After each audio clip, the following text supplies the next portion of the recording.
The early July dry heat of 2019 began with an unusual disturbance on Dusty Coyote Court. 5 unmarked police cars quietly pulled up in front of a modest single-story home in Tempe, Arizona. Neighbors peered through their curtains as officers in tactical gear silently positioned themselves around the area. Inside, Derek Nolan, 42 years old, was preparing his morning coffee routine he had followed for over a decade as a trusted technical employee, a devoted father, and a friendly neighbor. A rapid knock sounded at 7:14 a.m. Derek Nolan, Tempe Police Department. We have a warrant for your arrest in connection with the 2003 disappearance of Elena Marquez. Officers later described his hand trembling slightly as he set the coffee cup down, but his face remained strangely calm, as if he had been waiting for this moment for 16 years. Before diving deeper into the story, don't forget to subscribe to the channel and hit the notification bell so you don't miss the latest cases. In June 2003, the quiet residential area east of Tempe, Arizona, stretched under the characteristic dry, hot desert sky, where flat asphalt roads alternated with rows of single-story homes, creating a steady and familiar rhythm of life. In that setting, Elena Marquez, 26 years old, a technician at a biomedical laboratory in Scottsdale, lived with her boyfriend Derek Nolan and their 2 young children in a house at the end of a low-traffic cul-de-sac. Elena's life was stable, a fixed work schedule, clearly arranged childcare time, and morning drop-offs at daycare maintained as an unchanging routine. On the morning of June 20th, Elena left home with Derek to drop the 2 children off at the daycare center near Tempe Town Lake. After completing the sign-in procedure around 7:50 a.m., Elena was recorded as leaving the facility and returning to the car with Derek. They drove back home along the familiar route through small streets, and this marked the last confirmed sighting of Elena. She entered the house a few minutes ahead of Derek and, following habit, began preparing to start her workday. Around 8:15 a.m., the final communication signal from Elena was recorded via a text message sent to her sister. After that, there was no further response. By early afternoon, the family began noticing something unusual as multiple calls and messages went unanswered by Elena, something rare for someone with such a tightly structured schedule and work life.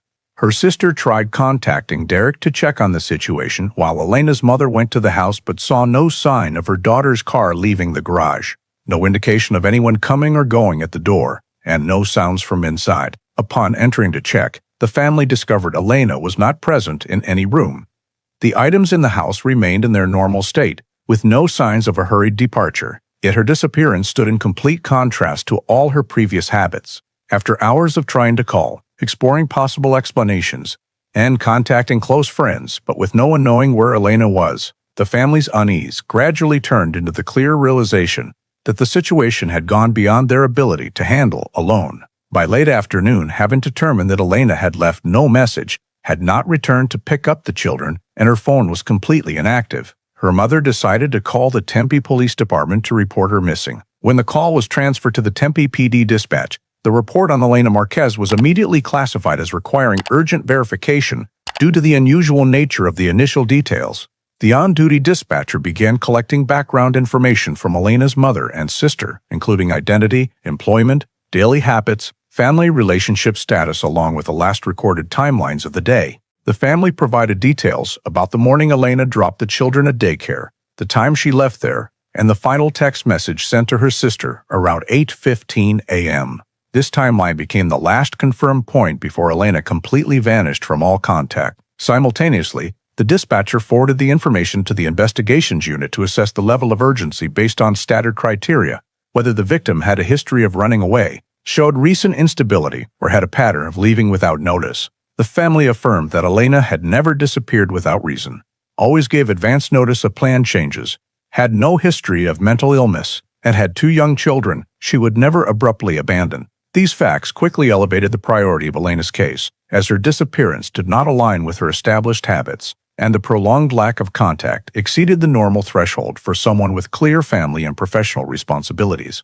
After completing the initial statement collection, the on-duty investigator officially opened the case file as Missing Person Case number 2003-6220 EM, recording the core information: physical description, age, occupation, family status, last confirmed time, possible associated vehicle, and list of closest contacts in the prior 24 hours. All data was entered into the internal system for future cross-referencing, and alerts were sent to patrol units in the Tempe area. Next, the risk assessment protocol was implemented per standard procedure. The system automatically checked nearby hospitals, shelters, clinics, and emergency services to rule out accident or unidentified hospitalization. No matches to Elena's description were found, heightening the concerning factors in the case. The investigations unit continued reviewing incident reports or emergency calls in the area from early morning through afternoon, but found no matching data. In the final risk evaluation step, the on-duty investigator synthesized all family-provided information: Elena's responsible nature, regular schedule, role as a mother caring for 2 young children, and habit of staying in touch with her sister. All data indicated an extremely low likelihood of voluntary departure. The initial operational conclusion classified this as a disappearance outside normal behavior patterns, requiring medium to high priority handling. From this assessment, Tempe PD officially activated the investigation process, assigning an initial investigative team, notifying local patrol units for area checks, requesting additional information from the family, and planning the earliest possible approach to Elena's residence to verify any anomalies. From that point, the case was treated as a high-risk missing person matter, requiring immediate investigative presence at the scene. Immediately after the case file was created, the initial investigative team proceeded to Elena Marquez's residence to conduct a standard scene survey. The house was located at the end of a quiet cul-de-sac, a single-story structure with a basement and attached garage. Investigators noted no signs of forced entry at the front door. The lock was intact. The back door and other access points were similarly undisturbed, with no evidence of external break-in.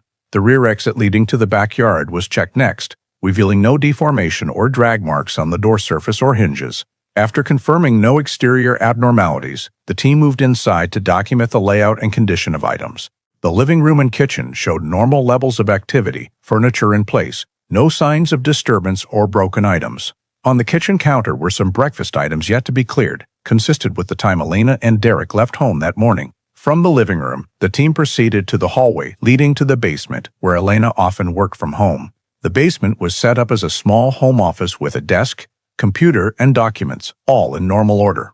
There were no signs of items being pulled, impacts, or any traces indicating a struggle had occurred there. Investigators noted this as the area Elena was reportedly in after returning from daycare, per Derek's earlier account, thus marking it as the last likely point of presence within the residence. Next, the garage was inspected to assess whether the victim may have left by vehicle or if any anomalies were present. The garage floor showed no unusual skid marks or tire impressions, no foreign mud or heavy drag marks. Tools in the garage were evenly placed on racks in proper order. Investigators noted that Elena's minivan was absent, but this alone was insufficient to determine the victim's departure behavior, as no camera captured the vehicle's exit time and no evidence identified who used the vehicle that morning. After completing the structural and item condition documentation, the team conducted a preliminary sweep for suspicious objects within the scope allowed for an initial survey, including items inconsistent with the victim's living environment, such as unfamiliar sharp objects, fragments, dried liquid stains, or other material evidence potentially related to the disappearance. However, the sweep yielded no significant findings, no unusual liquid traces, no anomalous footwear marks, no items out of place in the family's daily context. The entire survey result was documented in the scene report. The residents showed no signs of intrusion, no physical evidence of conflict, and no direct evidentiary items to guide investigative direction. Elena's last point of presence within the residence was temporarily established as the basement workspace, based on Derek's provided timeline and the undisturbed layout. With this data, the team concluded that the residential scene provided no direct traces of the cause of disappearance, but held value in ruling out scenarios involving break-in or violence occurring at home prior to Elena's loss of contact. After completing the residential scene survey and finding no clear indications of unusual activity inside the home, the next step for the investigative team was to collect a detailed timeline from the last person confirmed to have been with Elena on the morning of June 20th, her boyfriend, Derek Nolan. Reconstructing the movements of the two was critical to pinpointing the window in which Elena may have gone missing. At the time of questioning, Derek was asked to provide a specific description of the timelines from when they left home with the 2 children until he no longer saw Elena. According to Derek, they left home around 7:30 a.m., dropped the children at daycare, and left the facility around 7:50 a.m. He stated that Elena sat in the passenger seat as they returned home via the usual route, with no stops at any other locations. Upon returning, Derek said Elena entered the house a few minutes ahead of him and went down to the basement workspace to prepare for her remote workday. He claimed that afterward he left the house to handle some personal errands involving moving items for his parents in Mesa, but he could not provide a more precise departure time beyond an approximate sometime after 800. Investigators noted this as the first ambiguity in his statement, as the departure time did not fully align with Elena's last communication at 8:15 a.m. When asked about his personal schedule that morning, Derek described activities related to transferring items to his parents' house, but provided no receipts, gas records, or any evidence confirming his destinations or times present at any location. The team requested he list all possible routes traveled for later verification. However, Derek offered only general descriptions without specific times. Based on this statement, the team began estimating the window in which Elena may have gone missing. If 8:15 a.m.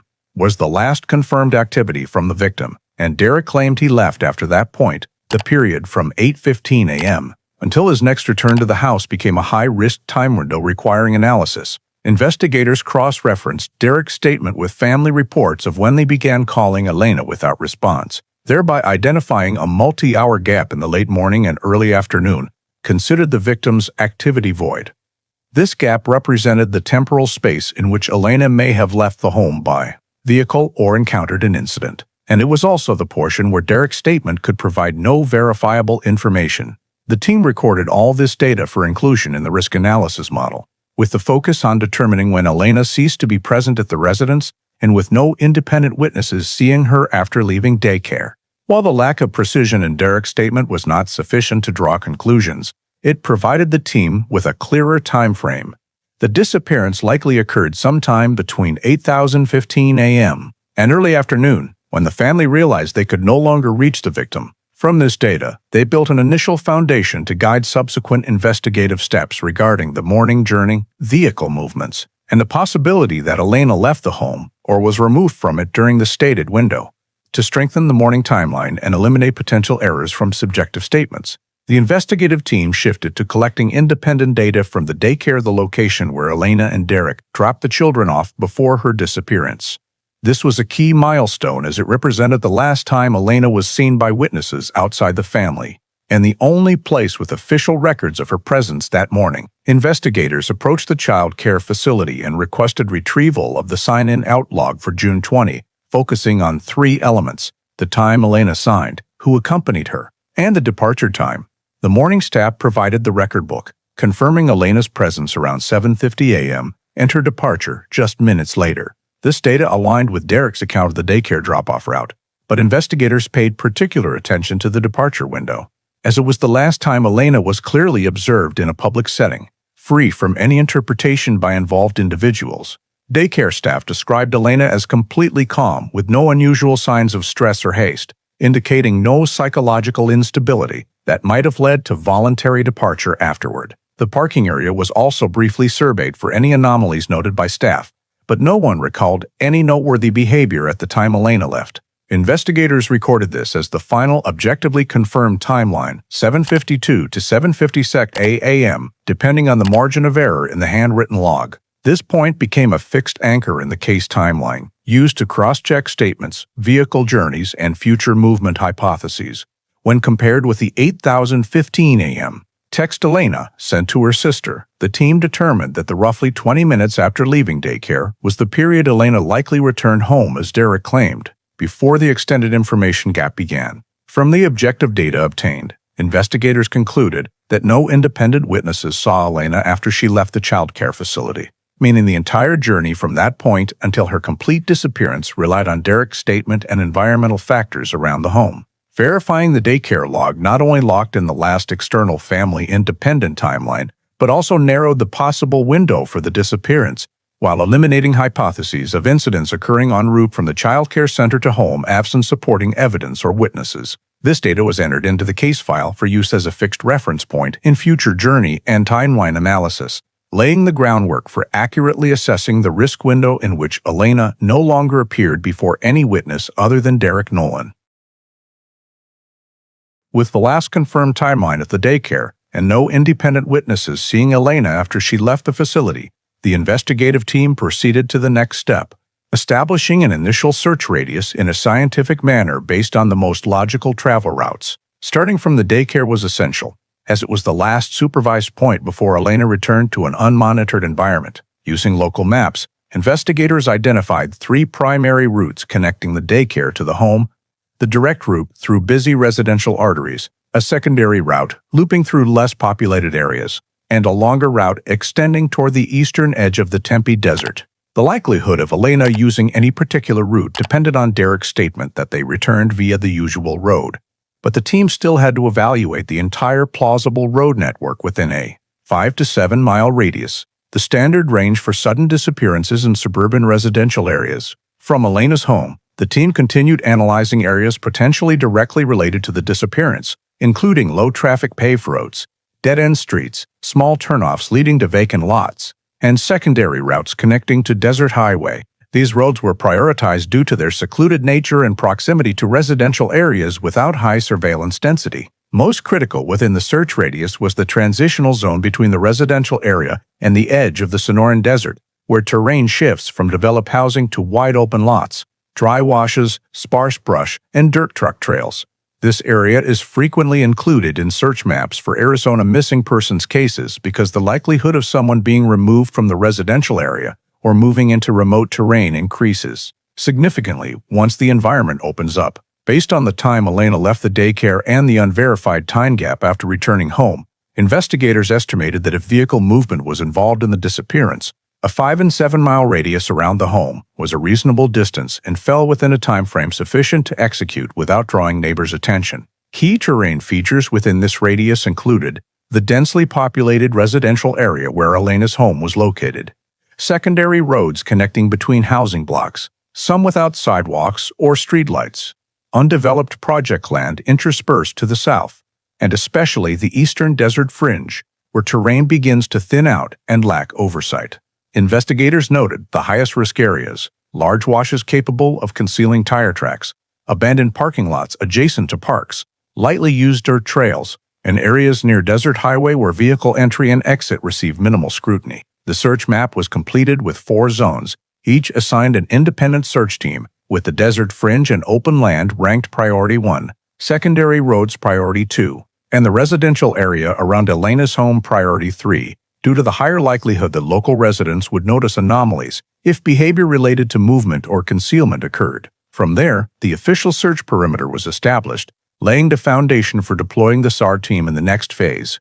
After the search perimeter was set with clearly defined priority zones, Tempe PD coordinated with the Maricopa County SAR team to launch the first field search, mobilizing 3 main assets: ground search teams, observation helicopter, and K-9 units specialized in human scent detection.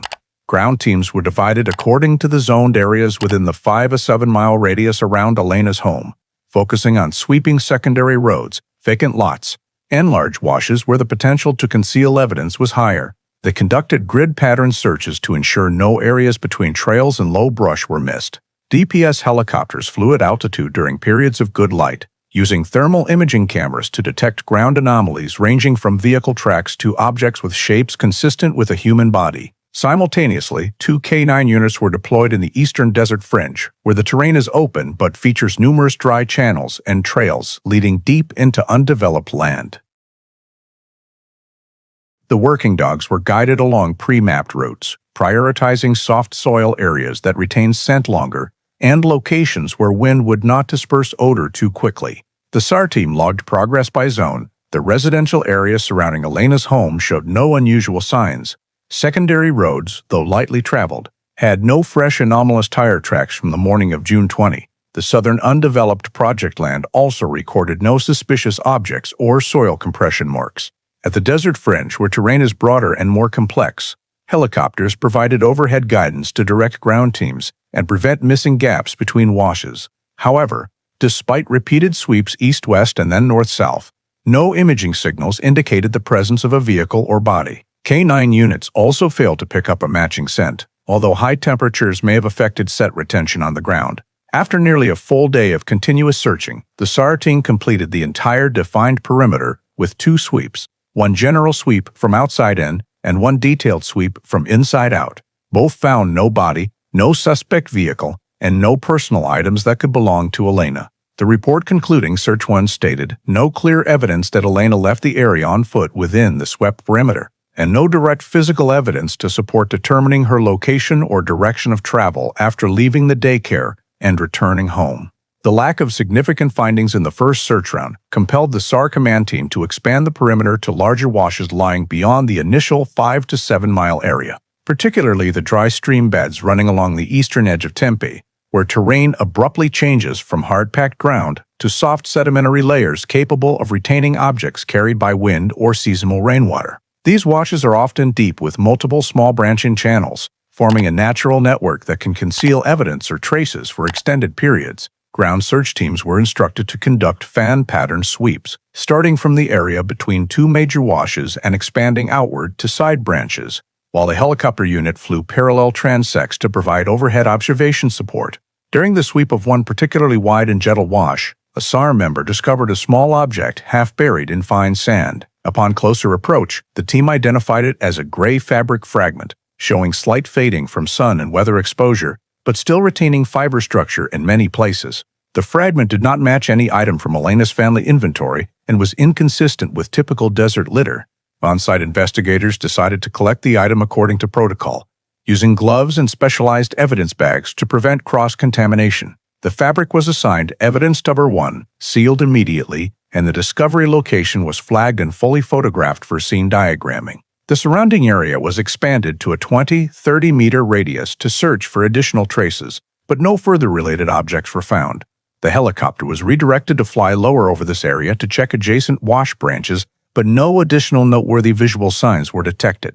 Considering the characteristics of washes where intermittent water flow can carry or relocate objects during unusual rain events, the team noted the possibility that the fabric fragment had been moved from its original position, but there was no basis to determine direction. Due to the technological limitations of material and DNA analysis in 2003, the forensics lab could not conduct in-depth examination immediately to identify origin or connection to Elena. The scene report clearly stated that Evidence Number 1 remained only at the level of possible relevance, insufficient to direct the investigation but required long-term storage in the evidence vault. While this result did not produce a breakthrough in locating Elena, it marked the first time a tangible piece of evidence was recovered outside the residential area, opening a new avenue for evaluating possible victim or vehicle movement on the day of her disappearance. With the first piece of evidence recovered but its relevance still undetermined, the investigative team returned to parallel assessment of Elena's personal context to determine whether the disappearance was linked to any recent social factors or relationships. The first step was to compile a complete list of everyone who had direct or indirect contact with Elena in the preceding 6 months, based on family-provided information, workplace data, and basic communication records investigators could access. This list was categorized into 3 main groups for relevance evaluation. The first group consisted of close relationships, those living with Elena or in frequent daily contact boyfriend Derek Nolan, Elena's sister and mother, and a few close friends who regularly saw her on weekends. This group was considered the initial focus because they knew her schedule and habits best and were among the last to potentially have contact before her disappearance. The second group comprised coworkers at the laboratory where Elena worked. Investigators recorded those on the same shift, individuals with direct professional interactions with Elena, and anyone who reported unusual attitude or behavioral changes in her near the time of disappearance. The goal for this group was to determine whether Elena faced work pressure, internal conflicts, or career change plans that might have affected her normal state. The third group consisted of newly emerged relationships, critical because connections appearing close to the disappearance date often carry high investigative value.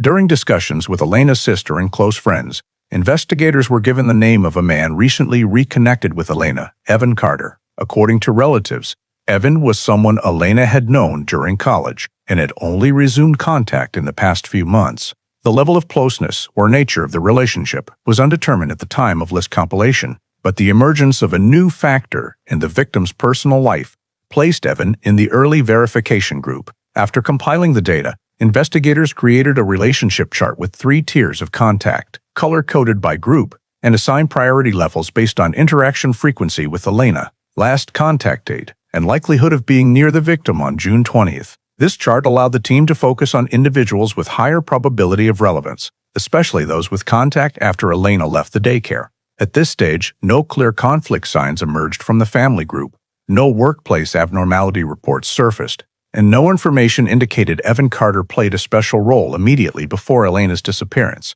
However, the relationship categorization provided a foundation for investigators to verify each individual by priority level, while objectively mapping the victim's social picture for subsequent analytical steps in the case.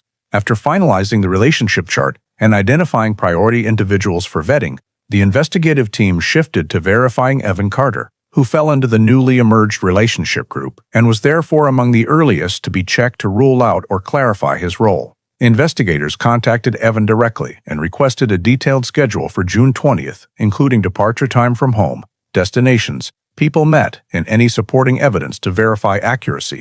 Evan stated he was at his workplace from the morning and participated in an extended shift at the technology facility where he worked as a technician. To confirm, investigators requested the HR department provide building access logs and verified electronic time clock records showing Evan swiped in at the gate around 7:25 a.m. and did not leave the facility until near noon. In addition to access logs, the team cross-checked security camera footage from the main lobby and the hallway on Evan's work floor, showing him continuously present from after 8 a.m. until approximately 11:30 a.m., fully matching his statement. Coworkers on the same shift were contacted as witnesses and confirmed Evan was with them throughout equipment operation that morning. This time frame overlapped with the period of Elena's disappearance and created a critical information gap in the case. Evan's continuous presence at work during the exact window when Elena was determined to have lost contact made direct involvement in her disappearance highly unlikely. Investigators further reviewed Evan's phone records for June 20 to check for any contact with Elena near the disappearance window. Copies of call and text data showed no exchanges between the two that morning and no anomalous mobile device movement suggesting he left work. To ensure objectivity, the team also compared Evan's workplace location to a geographic map of the victim's area. Evan's facility was more than 20 miles from Elena's home, a distance impossible to travel in a short time frame while maintaining continuous workplace presence as captured on camera. All data, time clock logs, camera footage, witness statements, and phone records converged consistently with no conflicts or details raising additional suspicion. After full analysis and cross-referencing with the compiled timeline, investigators concluded that Evan Carter had no ability to be present at any location related to Elena's disappearance during the critical time window and was therefore eliminated from the suspect list. This status was documented in the file as a case of complete alibi verification, helping narrow the pool of individuals requiring further evaluation and subsequent investigative steps. With Evan Carter cleared from the suspect list and no direct leads obtained from the search perimeter, the investigative team shifted focus to analyzing Elena's residential behavior and personal activities to determine whether the disappearance involved a voluntary decision to leave or external influence. The first step was retrieving all of Elena's financial transactions within the 72 hours prior to loss of contact. Bank transaction reports showed repeated habitual spending, including groceries, recurring service payments, and childcare costs, but absolutely no unusual transactions. No large cash withdrawals, no gas station purchases after the morning of June 20, and notably no activity involving travel tickets or transportation services, indicating Elena had made no preparations for any extended trip. The team continued examining long-term financial habits to see if Elena had ever shown intent to leave her residence or considered changing her living environment, but no records aligned with a voluntary departure scenario. In addition to finances, Elena's phone was viewed as a key data source for determining movement patterns and activity levels in the time frame before disappearance. The carrier provided a device activity summary showing normal phone use until approximately 8:15 a.m., the time of the last outgoing text, after which the device went completely inactive and never reconnected to any cell tower. This timeline was flagged as abnormal by investigators because Elena was someone who routinely stayed in touch with family and rarely powered off her phone abruptly while caring for children or preparing for work. Deeper review of prior call and text data also revealed no signs of conflict, threats, or content, suggesting Elena planned to leave home without informing anyone. Investigators then revisited Elena's residential behavior patterns through statements from family and co-workers. She always maintained a clear schedule, had no habit of going anywhere without notice, had no history of prolonged loss of contact, and showed no indication of wanting to sever ties with work or children. These elements were treated as valuable biographical data, allowing investigators to assess the plausibility of a voluntary departure scenario. When cross-referencing the three data groups: stable finances, sudden phone shutdown immediately after the last confirmed time, and consistent residential behavior, the team concluded that no indicator supported the hypothesis of Elena voluntarily leaving home or planning to disappear. Instead, the data converged toward a sudden interruption in behavior and routine, thereby elevating the case severity to a new level. Elena's failure to leave any financial preparation signs, lack of phone use after the key time point, and absence of unusual residential activity prior to disappearance led investigators to assess that the likelihood of an unintended situation or external intervention was far higher than remaining scenarios. With the data obtained from analysis of Elena's residential behavior, finances, and phone activity, the investigative team moved into the phase of synthesizing all results from the operational sequence conducted throughout the early days of June 2003 to evaluate actual progress and determine whether any viable investigative directions remained.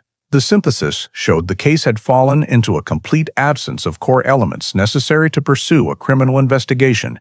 No direct witnesses saw Elena after leaving the daycare. No surveillance cameras captured her movements at home or on surrounding roads, and no reports from local residents described suspicious activity during the victim's loss of contact window. Despite the systematic and widespread SARS search efforts across multiple zones, no body or personal items belonging to the victim were located, leaving no spatial anchor to establish Elena's position after 8:15 a.m. The absence of Elena's vehicle further increased ambiguity, as the car could have played a key role in determining direction of travel. Yet no matching traces appeared within the search perimeter or in patrol unit reports. In the evidence review portion, the gray fabric fragment recovered from a wash near the Sonoran Desert remained the only potential lead, but 2003's limited material identification and DNA technology prevented in-depth analysis to establish origin or connection to Elena. Due to insufficient evidentiary value, this item was retained in storage but lacked strength to direct the investigation or establish specific suspicion. Clearing Evan Carter from potential suspects forced the team back to data from close associates. But beyond Derek's statement, which could not yet be fully verified, no one provided information to narrow the time or space window of disappearance. Assessments of Elena's personal behavior ruled out any voluntary departure possibility, and instead underscored the case's abnormality. However, this could not translate into a specific investigative direction due to the lack of physical evidence or witnesses linking the disappearance to criminal elements. When combining all factors, no witnesses, no body, no vehicle, no sufficiently strong evidence for analysis, and no supporting technological data, the investigative team was compelled to conclude that the case had reached a practical impasse. Every direction had been evaluated, and no feasible operational method remained at that time to continue pursuing the matter. Therefore, the Elena Marquez file was moved to inactive status, concluding the initial 2003 investigation phase and placing it in the cold case archive, pending future conditions or new information. From the time Elena Marquez's file was moved to inactive status at the end of 2003, the case entered a prolonged period of many years with no additional new information submitted to Tempe PD or related agencies. During the period 2004-2007, the Missing Persons Unit conducted only mandatory periodic reviews, primarily to check for any matches with unidentified remains, unidentified accidents, or reports from other law enforcement agencies within Arizona. However, no cases matched Elena's description. The lack of new community reports, no additional witnesses, and no discoveries related to the victim's vehicle caused the missing person case to slide further down the police department's priority list. During this time, Tempe PD also faced a rise in criminal cases and new missing persons reports with clearer signs of violence, which required significant resources and extended processing time. This pushed cases without leads, such as Elena's, to the lowest priority level, only to be revisited if new signals emerged from forensic technology or community reports. Meanwhile, the only piece of evidence collected in the case, the gray fabric fragment found at the wash, remained in storage in the Maricopa County Evidence Division. Under regulations at the time, evidence without immediate forensic value or direct connection to an unidentified crime was still retained in storage in case future technology could yield new results. However, preservation was limited to maintaining physical condition. with no additional analysis or reevaluation conducted due to resource constraints and the lack of grounds to expand the investigation. Within the investigative agency, Elena Marquez's file was classified as cold inactive, meaning it did not yet qualify as an official cold case, but also had no prospect of progress with the current data. Each year, the file underwent an administrative review to confirm no matches with unidentified remains from neighboring counties, but all efforts yielded negative results. The complete silence surrounding the case for 4 consecutive years made it one of many files frozen by circumstances and timing limitations. With no new investigative leads and no change in investigative status, Elena's disappearance thus remained stagnant in the system as a case with no traces, no developments, and no resolution, awaiting new resources or conditions before it could be reconsidered.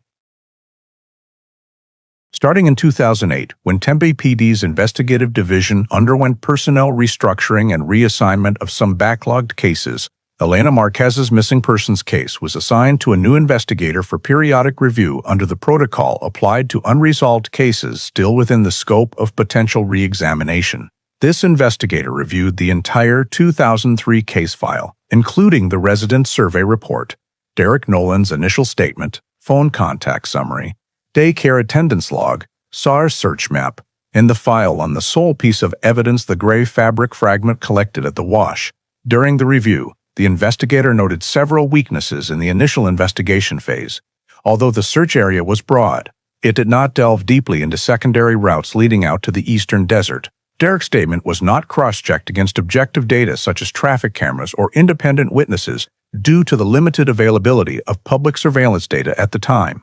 And evidence number 01 was not re-examined from any angle because fiber identification and DNA technology were not yet advanced enough to analyze low-level traces. However, despite identifying gaps in the original process, the investigator found no new information that could reopen the file under operational standards. No public reports of sightings of Elena anywhere after June 20, no discovery of an abandoned or damaged vehicle matching her minivan description, and no unidentified remains during this period that matched the victim's identifying characteristics. At the same time, the investigative agency's communication system recorded no anonymous calls or delayed reports related to Elena's personal relationships, ruling out the emergence of new societal leads.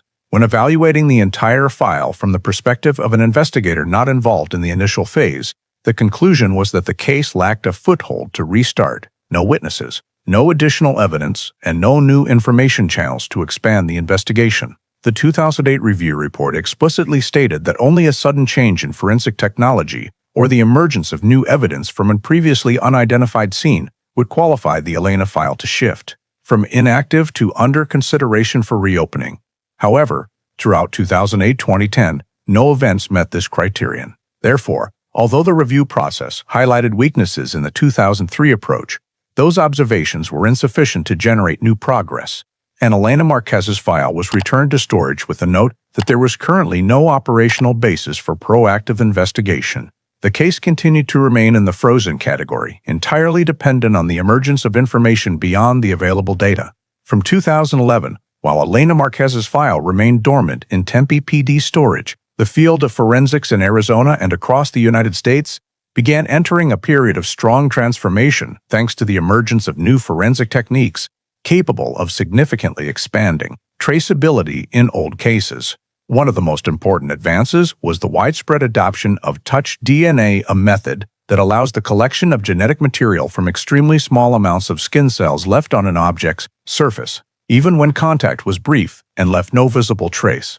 The ability to extract DNA from fabric fibers, bindings, or personal items previously considered too clean or too old for analysis opened opportunities to re-examine evidence once thought worthless. Alongside this, forensic geology developed the soil trace technique, which allows analysis of micromineral and microbial components in soil to compare against specific geographic sources.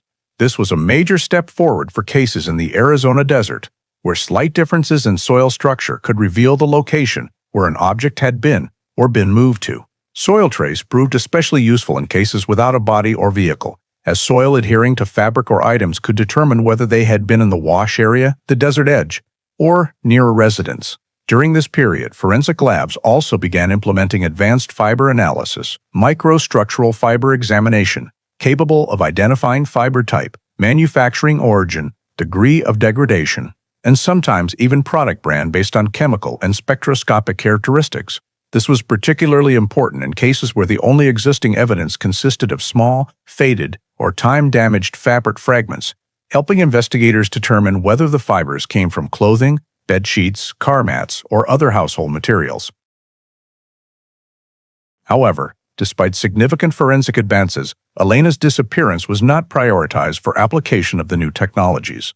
Three main reasons accounted for this. First, Elena's file did not contain strongly incriminating evidence or items with immediate analytical value beyond the gray fabric fragment, an item with no clear indication of direct connection to the victim or any criminal act in 2003, so it was not placed in the group of evidence needing early testing. Second, the number of backlogged cases during this period rose sharply, especially violent cases with blood, fingerprints, or direct DNA, which offered higher solve rates when new techniques were applied. Due to limited lab capacity, non-priority cases often waited years. Third, because Elena's disappearance was not classified as a confirmed criminal case, no signs of conflict at the scene, requests for in-depth forensic analysis did not meet budget allocation criteria for old cases, which focused primarily on unsolved homicides or violent assaults.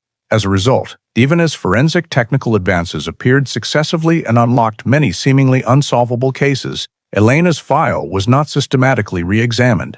The gray fabric fragment, the only evidence that could directly benefit from touch DNA or advanced fiber analysis, remained untouched in storage, without any additional testing. In periodic reports from the Evidence Storage Unit during 2011-2014, the disappearance was marked as potentially reviewable in the future when technology permits, but no concrete action was taken because the investigative team lacked operational grounds to reactivate it. This kept the case frozen for several more years, even as breakthrough-capable technologies had emerged, simply because no new factors prompted their application to Elena Marquez's file. By 2015, when the Tempe Police Department reorganized all backlogged cases over 10 years old, Elena Marquez's disappearance was officially transferred to the Cold Case Unit, the unit specializing in cases with no active investigation, but still capable of being restarted when conditions allow. In this classification round, the file was designated as a long-term unresolved disappearance without evidence of voluntary departure, a category that helped prioritize review in the event of technological progress or new. Assigned personnel. The assigned detective was Samuel Harris, who had many years of experience analyzing stalled cases and was known for his ability to reconstruct initial investigative processes to uncover overlooked details. Upon receiving the file, Harris began by systematically reviewing all 2003 materials, including the resident scene report, Derek Nolan's statement, SAR search results, daycare records, victims' financial and phone data, years of administrative review minutes, and especially the evidence list containing only the single gray fabric fragment. Harris quickly recognized that the case had not failed due to a lack of initial effort, but because forensic analysis capabilities at the time were too limited and public surveillance data undeveloped. From these observations, he identified two core points. First, the initial investigative directions had been largely exhausted, but yielded no results due to the absence of physical evidence or independent witnesses. Second, advances in forensic technology over the past decade, particularly touch DNA, soil trace, and advanced fiber analysis, had the potential to change the value of evidence. Number 01, which had previously been underutilized. Harris took time to re-examine all reports related to the discovery of the gray fabric fragment at the wash during the extended SAR search. He noted the clearly marked location, the full set of scene photographs still archived, and the evidence preserved under Maricopa County storage standards. In the 2003 search team's notes, this evidence was listed as no determined relevance, mainly because it could not be examined with technology available at the time. Harris saw this as an overlooked but potentially significant point in the context of 2015 technology. The fact that the only evidence found was in the desert area, a space distinct from Elena's residence, drew Harris's attention to the possibility that it had belonged to an object that was moved or dragged during some form of relocation. He concluded that although the fabric itself could not be linked to Elena in 2003 with touch DNA or advanced fiber analysis, they could become a key to reopening the case if biological traces or matching fiber structures from items in the victim's home were found.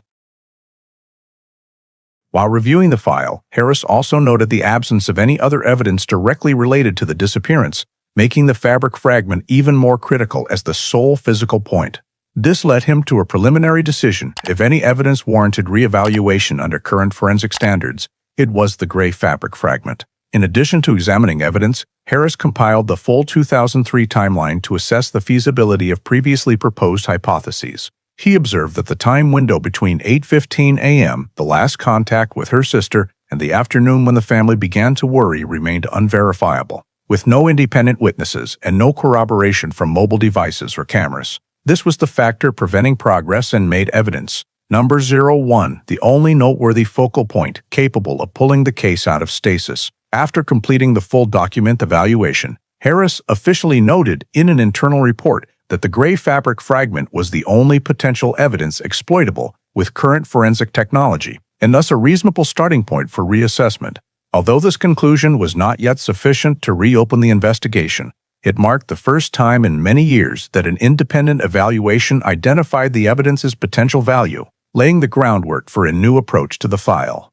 Moving into 2016, after completing the full file reevaluation and identifying the gray fabric fragment as the only evidence capable of yielding forensic value under current technology, Detective Harris submitted a formal request to send the evidence to the Arizona Department of Public Safety's high-tech laboratory for multi-layered analysis, including touch DNA and advanced fiber analysis. The fragment was transferred under strict chain-of-custody sealing procedures, accompanied by all 2003 scene documentation, so technicians could understand the discovery context. At the lab, specialists began by scanning the fabric surface under visible and ultraviolet light to detect residual skin cells or bodily fluids. Despite years in storage, the fragment retained some less degraded surface areas, allowing micro-quantity cell collection. Using touch DNA methodology, the lab successfully extracted a very small amount of DNA from the inner side of the fragment, where fiber structure tends to retain human cells better than the outer surface. The DNA amplification process faced challenges due to time-induced degradation.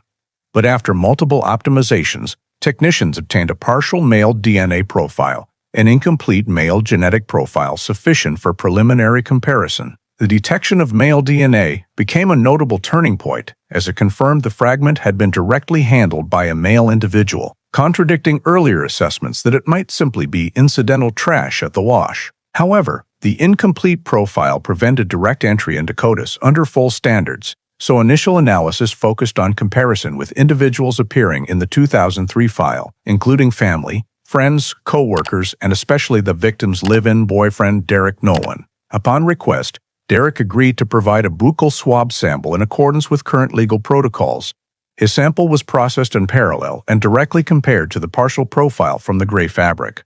The analysis results could not exclude Derek genetically. Several markers in the partial profile matched his sample, but the degree of match was only inconclusive, not strong enough to confirm, yet not sufficiently different to rule out.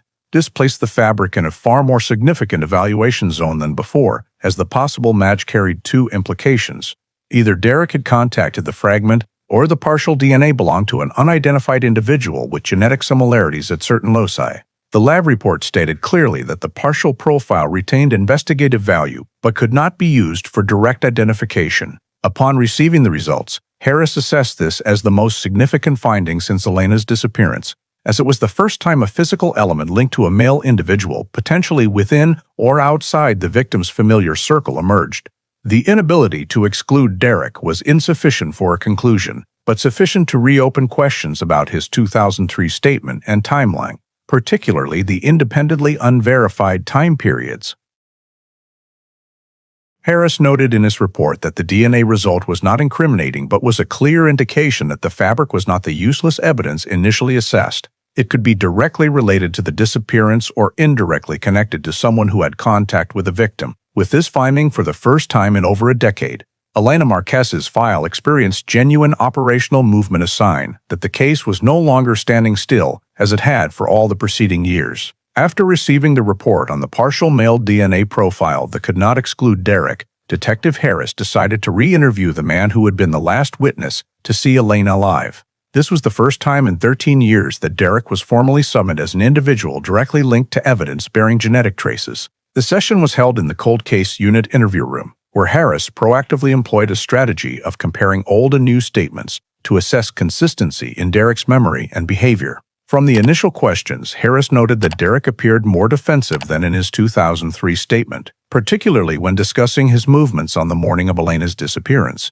In the old file, Derek described leaving the house as around after 8 o'clock, while now he claimed he was definitely out before 8. When Harris asked him to explain the change, Derek replied that his memory at the time was unclear and that upon reflection, he believed the timing may have been different. However, this discrepancy created a serious conflict because 8:15 a.m. was the timestamp of Elena's last text to her sister. If Derek left before 8 h, as he now stated, it raised the question, who was in the house with Elena at the time of that final contact? Harris continued by cross-referencing the route Derek had previously claimed to have taken when delivering items to his parents in Mesa. In 2003, Derek said he traveled via Highway 60, but in the 2016 interview, he described a southern loop and a secondary route because he wanted to avoid traffic.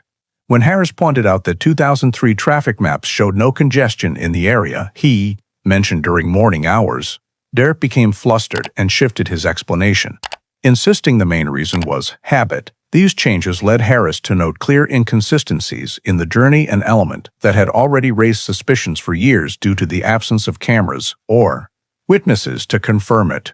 Another point of contradiction emerged when Harris asked Derek to re-describe the sequence of events inside the house that morning. In 2003, he stated that Elena went straight down to the basement to work as soon as she got home, but in the current interview he said Elena stayed in the kitchen for a bit before going down to the basement. When Harris asked why the description had changed, Derek explained that memory had blurred over time. However, Harris determined that this alteration significantly affected the establishment of Elena's last point of appearance in the house, because as she did not go directly to the basement, the interval between the kitchen and basement became an unverifiable gap. When the interview shifted to the focus on evidence, Harris informed Derek that the gray fabric fragment collected in 2003 had yielded a partial male DNA profile that could not exclude him. Derek's reaction was recorded as visibly tense. He leaned back in his chair, crossed his arms, and breathed heavily. Harris asked directly, "Do you recall ever handling any items similar to the fabric piece found near the wash?" Derek answered no, but could not explain how his genetic trace could appear on the evidence. When Harris suggested the fragment might have contacted items from his vehicle or home, Derek continued to deny but offered no plausible alternative scenario. At this point, the internal report noted that Derek's statement, which already had ambiguities in the initial investigation, now showed additional contradictions regarding time, location, and travel key elements that could indicate intentional adjustment of memory. Harris assessed that the inconsistent changes in his account after 13 years were not merely the effect of time, but could be signs of concealing information about the morning period of the disappearance. When summarizing the entire interview content, the cold case unit officially designated Derek Nolan as the sole primary suspect in the file, based on 4 factors. He was the last person to see the victim. His timeline contained unverifiable gaps. His described journey changed in contradictory ways, and the DNA result did not exclude him from the case's only recovered physical evidence. This was the first time since 2003 that Elena Marquez's file had a re-identified suspect based on forensic data and behavioral indicators, marking a significant shift in the handling of what had seemed a buried case. In March 2017, as Elena Marquez's file had just moved into heightened monitoring following the Derek Nolan interview, an unexpected development occurred in the southeastern outskirts of Maricopa County. A heavy 2-day rainstorm eroded many sections of long, stable, hard-packed terrain, exposing long-buried material structures in remote areas near the desert edge. A group of dirt road maintenance workers reported seeing an unusual object emerging after the receding water in an area far from main traffic routes, where only small washes cut through the landscape and virtually no one passed by. When the sheriff's office patrol team approached the scene, they immediately observed partially exposed human bone protruding through the eroded soil layer. The area was cordoned off. The crime scene investigation unit was dispatched, and Tempe PD's cold case unit was notified immediately because the location fell within the expanded radius searched during Elena's 2003 disappearance.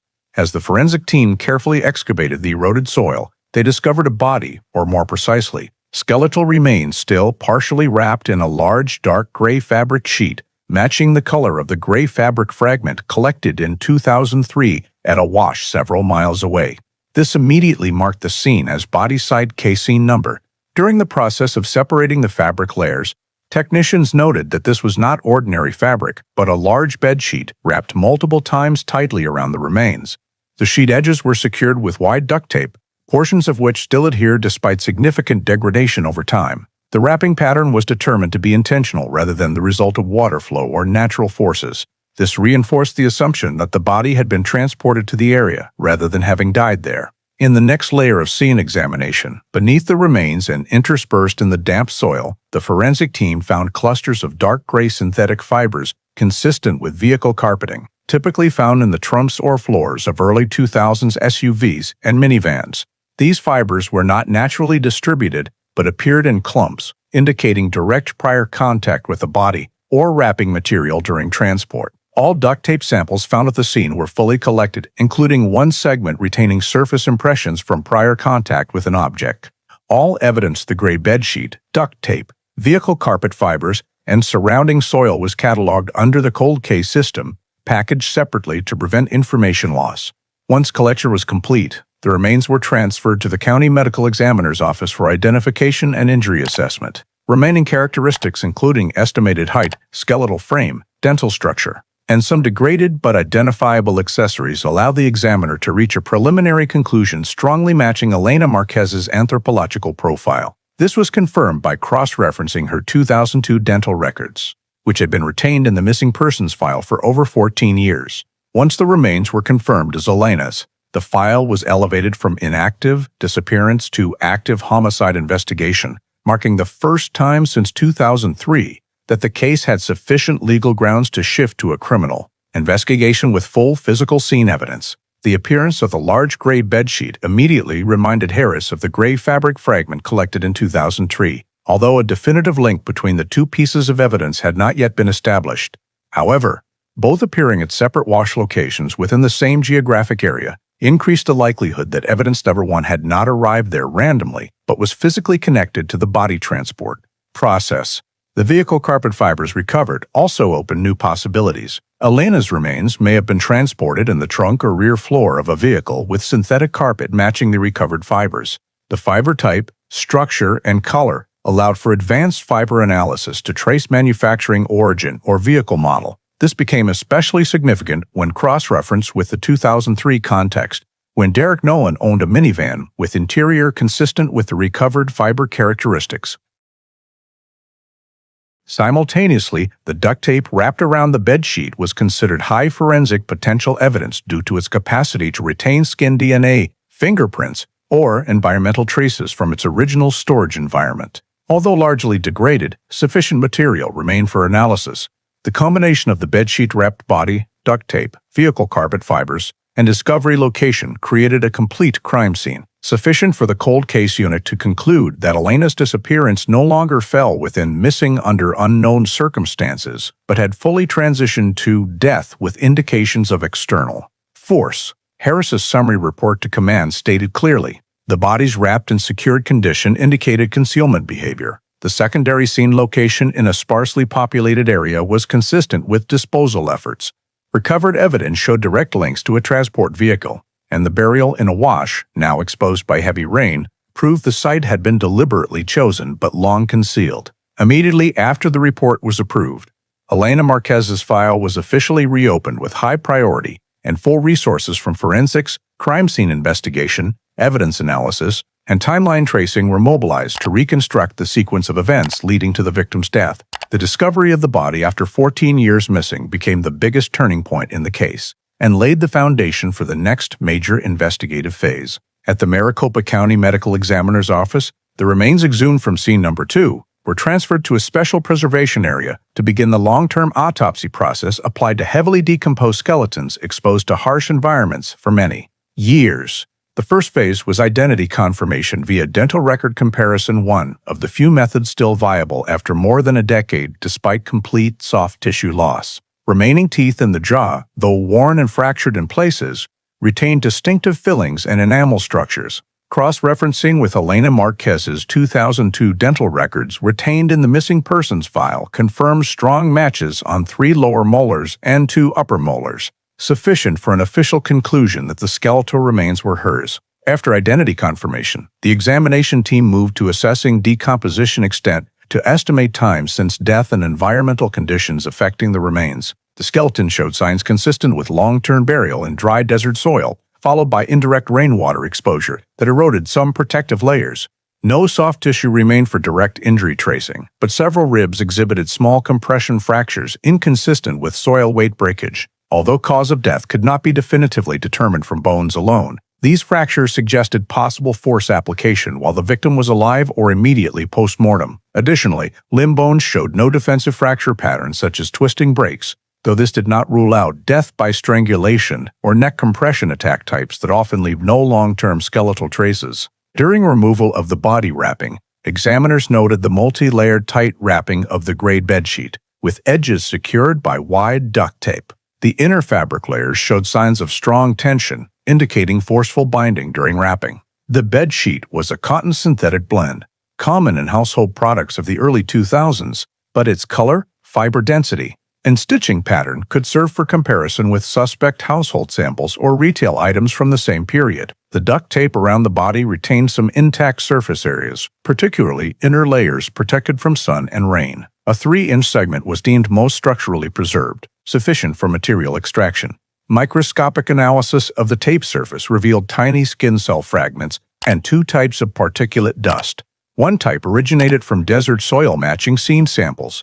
The other was synthetic fiber dust consistent with vehicle interiors, particularly rear cargo area carpeting and early 2000s minivans. This matched the vehicle carpet fibers recovered beneath the remains at scene number 2, forming a new linkage chain between transport, vehicle, and disposal. Advanced fiber analysis determined that the vehicle carpet fibers shared characteristics with carpeting in certain Dodge, Chrysler, and Honda models produced from 1999 to 2003. Color, fiber density, and surface weave aligned with popular minivan lines of that era. In the case context, this data was especially significant because Derek Nolan had owned a 2001 Honda Odyssey with dark interior consistent with the recovered fiber properties. However, since Derek's vehicle was no longer available for direct comparison sold in 2006, the analysis remained at group characteristic level without absolute source confirmation. Examination of the body wrapping also noted uneven fading on the bedsheet, suggesting dragging or ground contact before burial. Small edge tears were not animal-induced but consistent with snagging on hard surfaces such as trunk edges or rough-washed terrain during body movement. Soil embedded in fabric folds carried mineral signatures characteristic of the western desert edge region rather than the discovery site soil, leading to the initial determination that the body had been moved through at least 2 locations. This aligned with the earlier recovery of partial evidence at a separate wash miles away, an indication that disposal was not seamless and that evidence may have detached or washed away from the original position due to terrain changes from rain and wind. When cross-referencing all scene number 2 evidence with 2003 file samples, a linkage chain emerged. The gray bedsheet wrapping the body closely matched in color and material, the fragment collected during the extended search. Wide duct tape indicated purposeful securing. Vehicle carpet fibers matched early 2000s minivan types, and embedded soil pointed to movement inconsistent with the final burial site. From a forensic perspective, these elements confirmed that Elena's body had been wrapped in soft household material, transported in a vehicle with compatible carpet lining, then buried at a remote site where only long-term natural weather effects eventually exposed it. The preliminary autopsy report concluded that Elena's death resulted from organized disposal behavior, proving human intervention in both the death and body movement phases. Although prolonged decomposition prevented clear determination of cause of death, examiners noted that wrapping the body in a bedsheet and duct tape indicated the victim did not die at the exhumation site but elsewhere, an unidentified location. When the final conclusions were forwarded to the cold case unit, Detective Harris immediately confirmed that the new evidence not only reconstructed the disposal sequence, but also opened specific investigative directions for cross-referencing behavior, vehicles, and living conditions of individuals in the original file. This was the first time the case had a robust enough evidence set to enable backward tracing linkages, marking a major shift in operational assessment after years of purely theoretical data without field proof. Based on the autopsy results and scene number 2 evidence analysis, the cold case unit entered the phase of reconstructing the body disposal journey, a task requiring integration of terrain data, soil trace analysis, evidence characteristics, and behavioral timelines of individuals in the 2003 file. Detective Harris began by comparing soil samples adhering to the bedsheet and micromineral dust from fiber interstices with the geologic map of eastern Tempe. Soil trace showed mineral composition not fully matching the discovery site, but strongly consistent with transitional soil between residential areas and desert edge, specifically a zone 3 to 5 miles northwest of the exhumation point. This immediately ruled out the perpetrator conducting the entire act at a single location and reinforced the hypothesis that the body had been moved through at least one intermediate site before burial at the 2017 Discovery Wash. Reviewing 2003 environmental storage data, Harris noted the gray fabric fragment had been found at a different wash several miles away as the crow flies from scene number 2. The appearance of two fiber structure and color-similar items at separate washes led him to hypothesize that the body or related items had contacted both locations, possibly along a vehicle movement path. From there, Harris requested the analysis team reconstruct the full network of dirt roads, secondary routes, and trails existing in 2003, many of which had since changed due to development. The goal was to determine whether any realistic route connected Wash A to Wash B in a manner consistent with disposal behavior occurring in a short time frame, avoiding resident visibility, and staying within the range a suspect vehicle could travel on the morning of June 20, 2003. The mapping confirmed a narrow dirt track running from southern Tempe residential areas eastward, cutting through the wash network before joining a larger trail near scene number 2. This route was unpaved in 2003, lightly used and accessible only by high-clearance vehicles or slow-moving minivans. This was critical information when cross-referenced with data on Derek's former vehicle, a 2001 Honda Odyssey, capable of handling uneven terrain. Harris continued soil trace analysis and found differences between bedsheet soil and soil adhering to the lower leg bones. Mineral content, particularly feldspar and calcite ratios, indicated the body had rested for some time on transitional zone ground between residential and desert before final burial. This led to the hypothesis that the body was not buried immediately, but possibly temporarily placed or dropped at an intermediate point during movement. Marking this intermediate location on the map, a feasible route began to emerge. Depart residential area, enter secondary dirt road, stop or handle evidence in transitional zone, continue to deeper wash for burial. Harris assessed this as the most logical disposal route based on evidence data, terrain, and typical body transport behavior in early 2000s Arizona cases. The next step was cross-referencing this feasible route with Derek's 2003 timeline and the contradictory time points from his 2016 interview. Derek had originally stated he left home around after 8, but newly claimed before 8. This created two conflicting anchors overlapping disposal phases. Leaving before 8:88 meant he could not have been the last to see Elena text at 8:15. Leaving after 8:15 could conceal his presence at the house immediately before body movement. Derek's timeline overlapping Elena's loss of contact window made the 8:15 a.m. to 11 a.m. period a high suspicion zone, and this time frame realistically allowed disposal execution along the reconstructed route.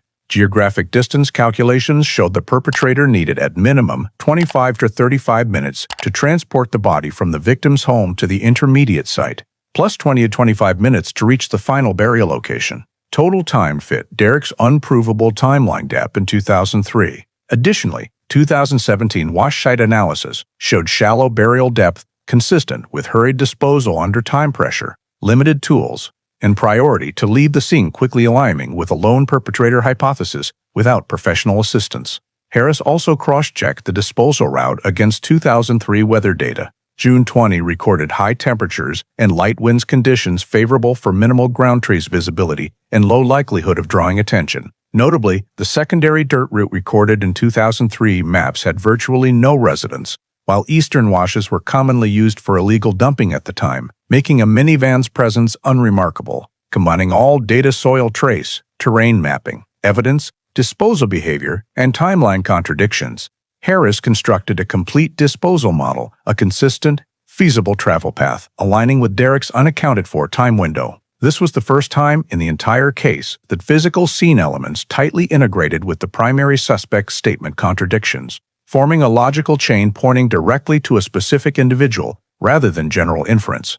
Upon completion, the disposal journey reconstruction report was immediately evaluated as a breakthrough operational breakthrough, sufficient to advance the file to focused investigation phase, aimed at determining who had sole capability to execute this route on the morning of June 20, 2003. From the reconstructed disposal route model, the investigation focus shifted to the vehicle likely used to transport Elena's body on the morning of June 20, 2003. In many Arizona missing persons cases involving body disposal, the vehicle always plays a critical intermediary role, especially in desert areas where traces can easily be obscured.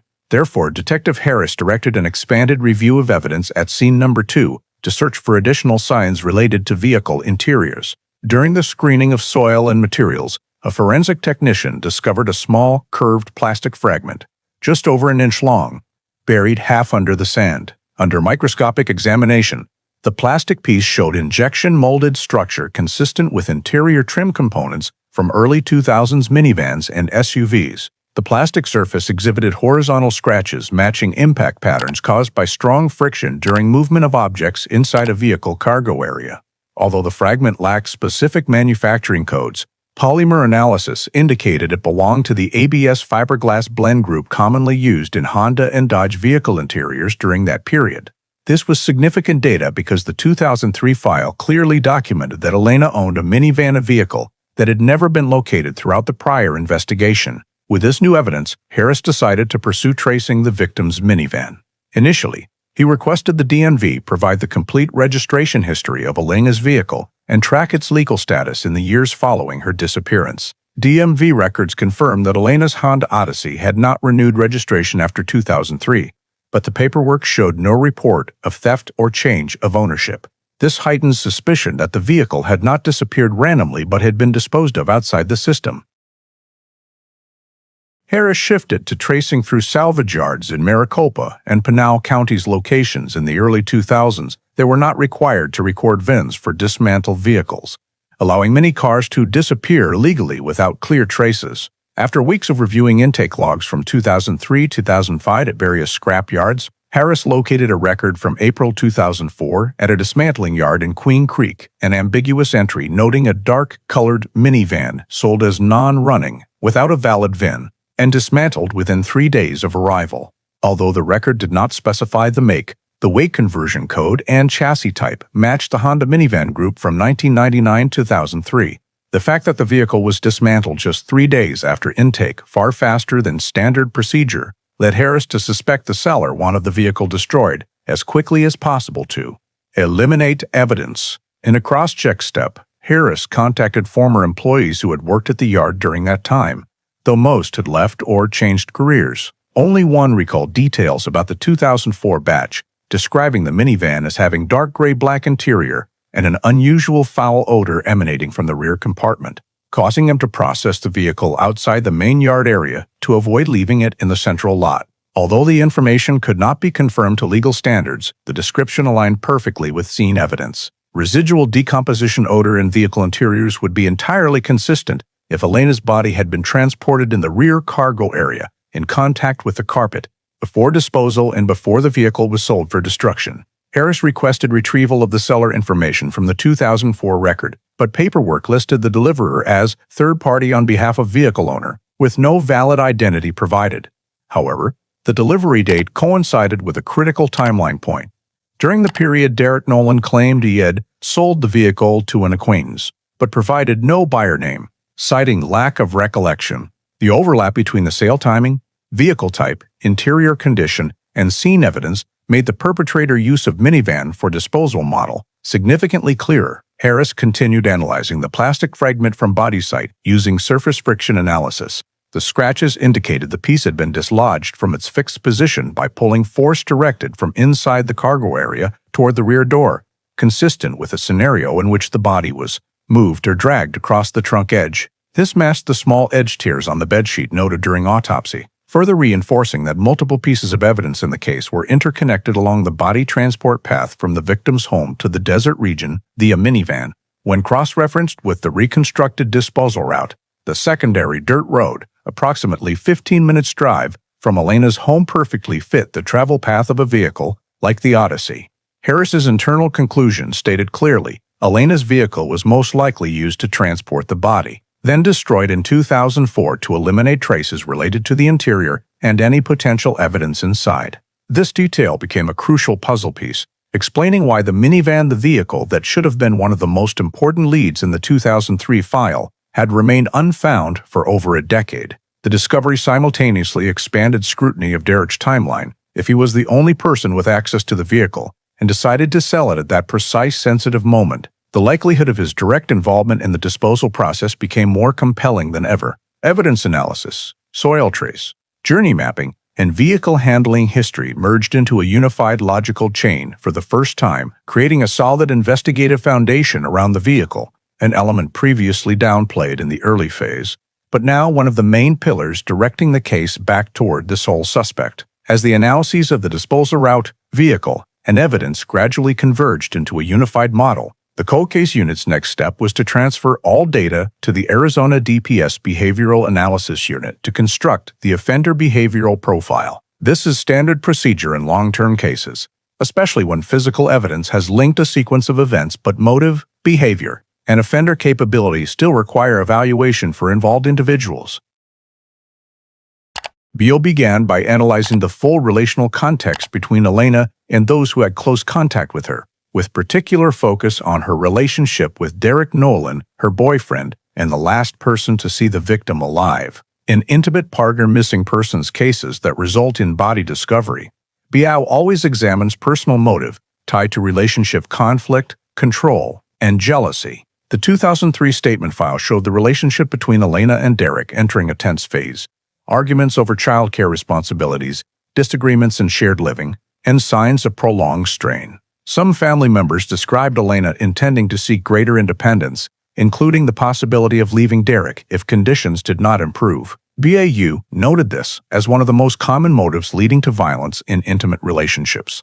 The 2016 statement data further reinforced this. Derek displayed high defensiveness, altered descriptions of mourning timeline points, and continuously adjusted minor details, a pattern often seen when an individual attempts to maintain an original narrative but memory no longer aligns with newly uncovered facts. When analyzing timeline contradictions, Baagor assessed the possibility that Derek utilized a behavioral gap in the morning to commit the offense or handle the body. This fit the pattern of an acquaintance offender with rapid access to the body and no need for elaborate prior planning. Another noteworthy point was the reconstructed disposal behavior at scene number 2. The body wrapped in a bedsheet, likely a household item, then secured with duct tape, transported by minivan, and buried in a remote desert area.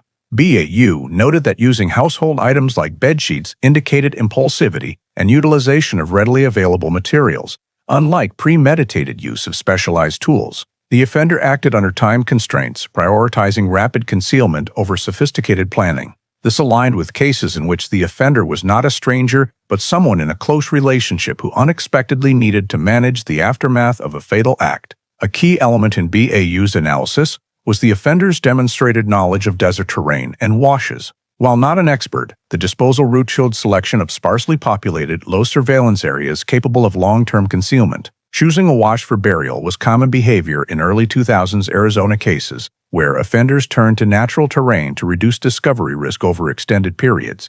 Bayou noted that Derek had lived in the Tempe area for many years and was familiar with the network of secondary roads, dirt tracks, and eastern washes. This matched the profile of a potential offender with sufficient local geographic knowledge to exploit for disposal.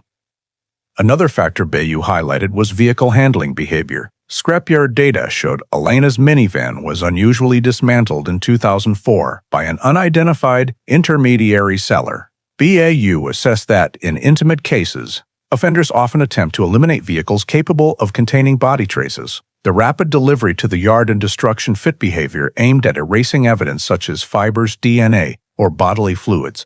Cross-referencing this with statement data, BAU observed that Derek was the only person with ownership and access to the vehicle prior to its liquidation. His inability to provide a buyer name, sale timing, or convincing reason significantly elevated suspicion levels. Beyond physical evidence, BAU evaluated the offender's psychological behavioral pattern based on interactions with investigators. In the 2016 interview, Derek reacted strongly when informed of the DNA trace on the gray fabric and offered no plausible explanation. This behavior fits suspects who attempt to maintain narrative consistency over years, but are unprepared for new forensic evidence. A pivotal element in BAU's analysis was the fit between disposal behavior and Derek's personal characteristics. The 2003-2016 file showed no prior violent criminal history, but control traits in the relationship: desire to control Elena's schedule, social contacts, and dissatisfaction as the relationship deteriorated. BAU noted this as consistent with cases in which the offender has no criminal record, but strong emotional motive. In terms of physical capability and practical conditions, Derek met all criteria to carry out disposal alone: sufficient strength to move an adult female body, access to the victim during the morning without witnesses, a suitable vehicle for transport, and local terrain knowledge to select the disposal site. When BAU ran the offender suitability matrix, an assessment grid of suspect fit based on behavior, Derek matched nearly all criteria: intimate relationship with victim, emotional motive, opportunity for access, suitable means, post-event trace removal behavior, evolving statements over time, and indirect DNA link to evidence. One of BAU's key conclusions was that the disposal behavior was not random but the result of a controlled panic sequence of actions, characteristic of an acquaintance offender with no prior intent to kill, but who attempted to manage the aftermath. All data were compiled into a behavioral report returned to the cold case unit, in which BAU concluded, based on disposal behavior, potential motive, relationship dynamics, victim access, terrain familiarity, and interview behavioral patterns, the best fit suspect is Derek Nolan. For the first time in 14 years, behavioral profile, physical evidence, and timeline converged into a single investigative direction, providing grounds to consider the next step in case resolution. After receiving BAU's official conclusion that the offender's behavioral model, motive, and access capability aligned almost completely with Derek Nolan, the cold case unit decided to conduct a comprehensive confrontation session to directly assess his reactions to the newly discovered evidence, particularly Elena's remains, the gray bedsheet, duct tape, vehicle carpet fibers, and interior plastic fragment. The confrontation was held in a Tempe PD interview room, with Detective Harris leading and a behavioral observation team seated in the monitoring room behind the one-way mirror to record even the smallest reactions from Derek. From the moment the session began, Derek appeared markedly more tense than in previous interviews. He continuously shifted posture, clenched his hands together, and kept his eyes down on the table rather than facing Harris directly. When informed that Elena's body had been found, Derek's initial reaction was not shock, loss of composure, or grief, but prolonged silence and clenched jaw, classic defensive response when an individual realizes the legal situation has shifted unfavorably. Harris began presenting evidence in chronological order of discovery: first the gray bedsheet, then duct tape, vehicle carpet fibers, and finally the interior plastic fragment. When the bedsheet photo was placed in front of Derek, he glanced at it briefly, but immediately turned his face away, avoiding prolonged eye contact. Harris asked if he recognized the type of bedsheet. Derek replied, "It just looks like a common one, every house has them." However, when Harris pointed out that the bedsheet was found wrapped around the body, Derek's demeanor changed. He crossed his arms, looked down, breathed more heavily than normal, and did not respond immediately. This was the first inconsistent reaction, as an uninvolved person could have denied it clearly. Harris moved to the second piece of evidence: wide duct tape still retaining synthetic fiber dust and soil traces. Upon hearing the soil trace results indicating the body had moved through at least 2 geographic locations before burial, Derek appeared confused and asked, "Soil? Isn't desert soil the same everywhere?"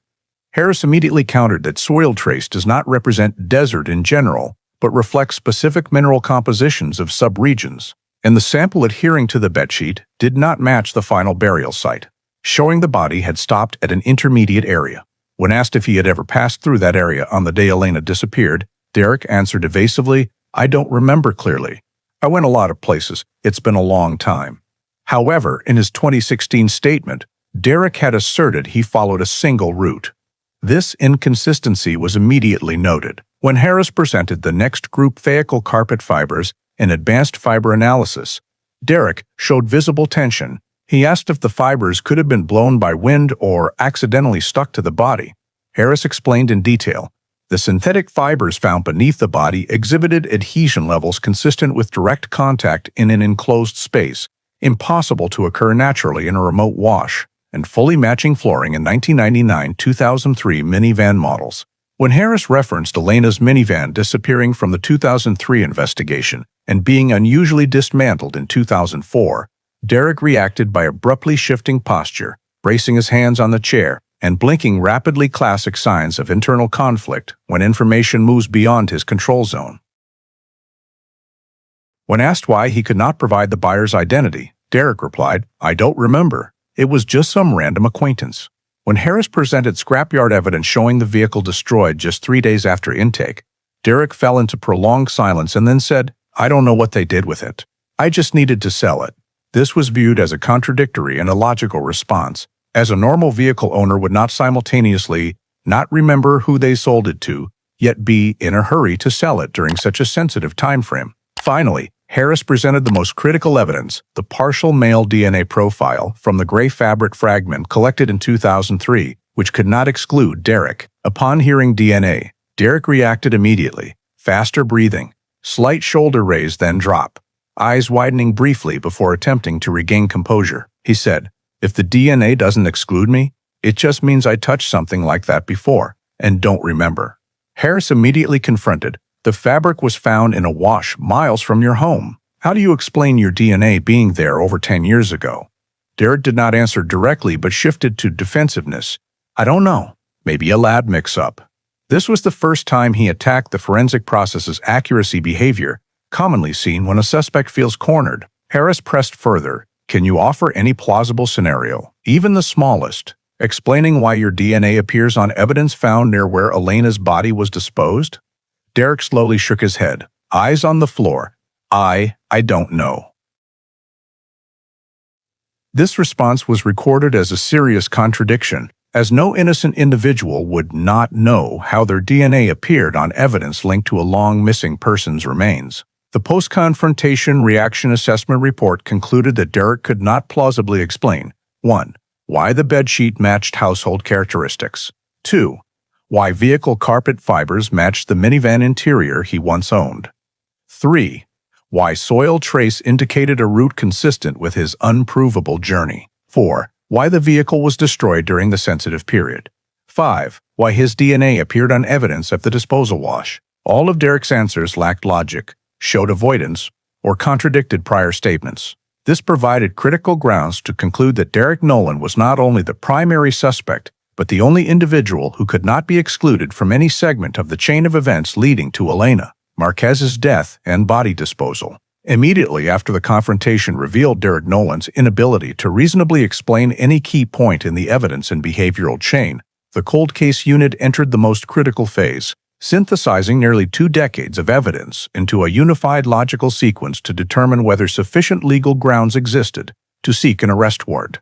Detective Harris assembled 3 key evidence groups, each representing a different investigative period, but connecting to form a clear, continuous interpretive thread with no reasonable gaps for Derek's innocence hypothesis. The first group was 2003 evidence the gray fabric fragment. Although deep analysis was impossible at collection, 2016 touch DNA technology extracted a partial male DNA profile that could not exclude Derek. The fragment also matched in color, fiber density, and fading level with the bedsheet wrapped around Elena's body years later. Its discovery location, a separate wash aligned with the disposal route reconstructed from soil trace, indicating the evidence had fallen or been left during body transport. This was the first link tying Derek to the desert area where the victim was buried.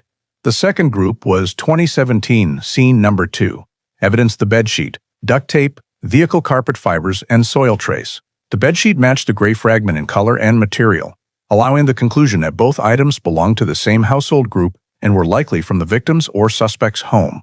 The duct tape around the body, though degraded, retained interior dust samples and trace skin cells. Soil traced within the fabric layers showed the body had rested at an intermediate site before final burial, matching the only feasible disposal route passing through the desert edge region, a route Derek could access and was familiar with. Most importantly, carpet fibers beneath the body matched those used in 1999-2003 minivan lines.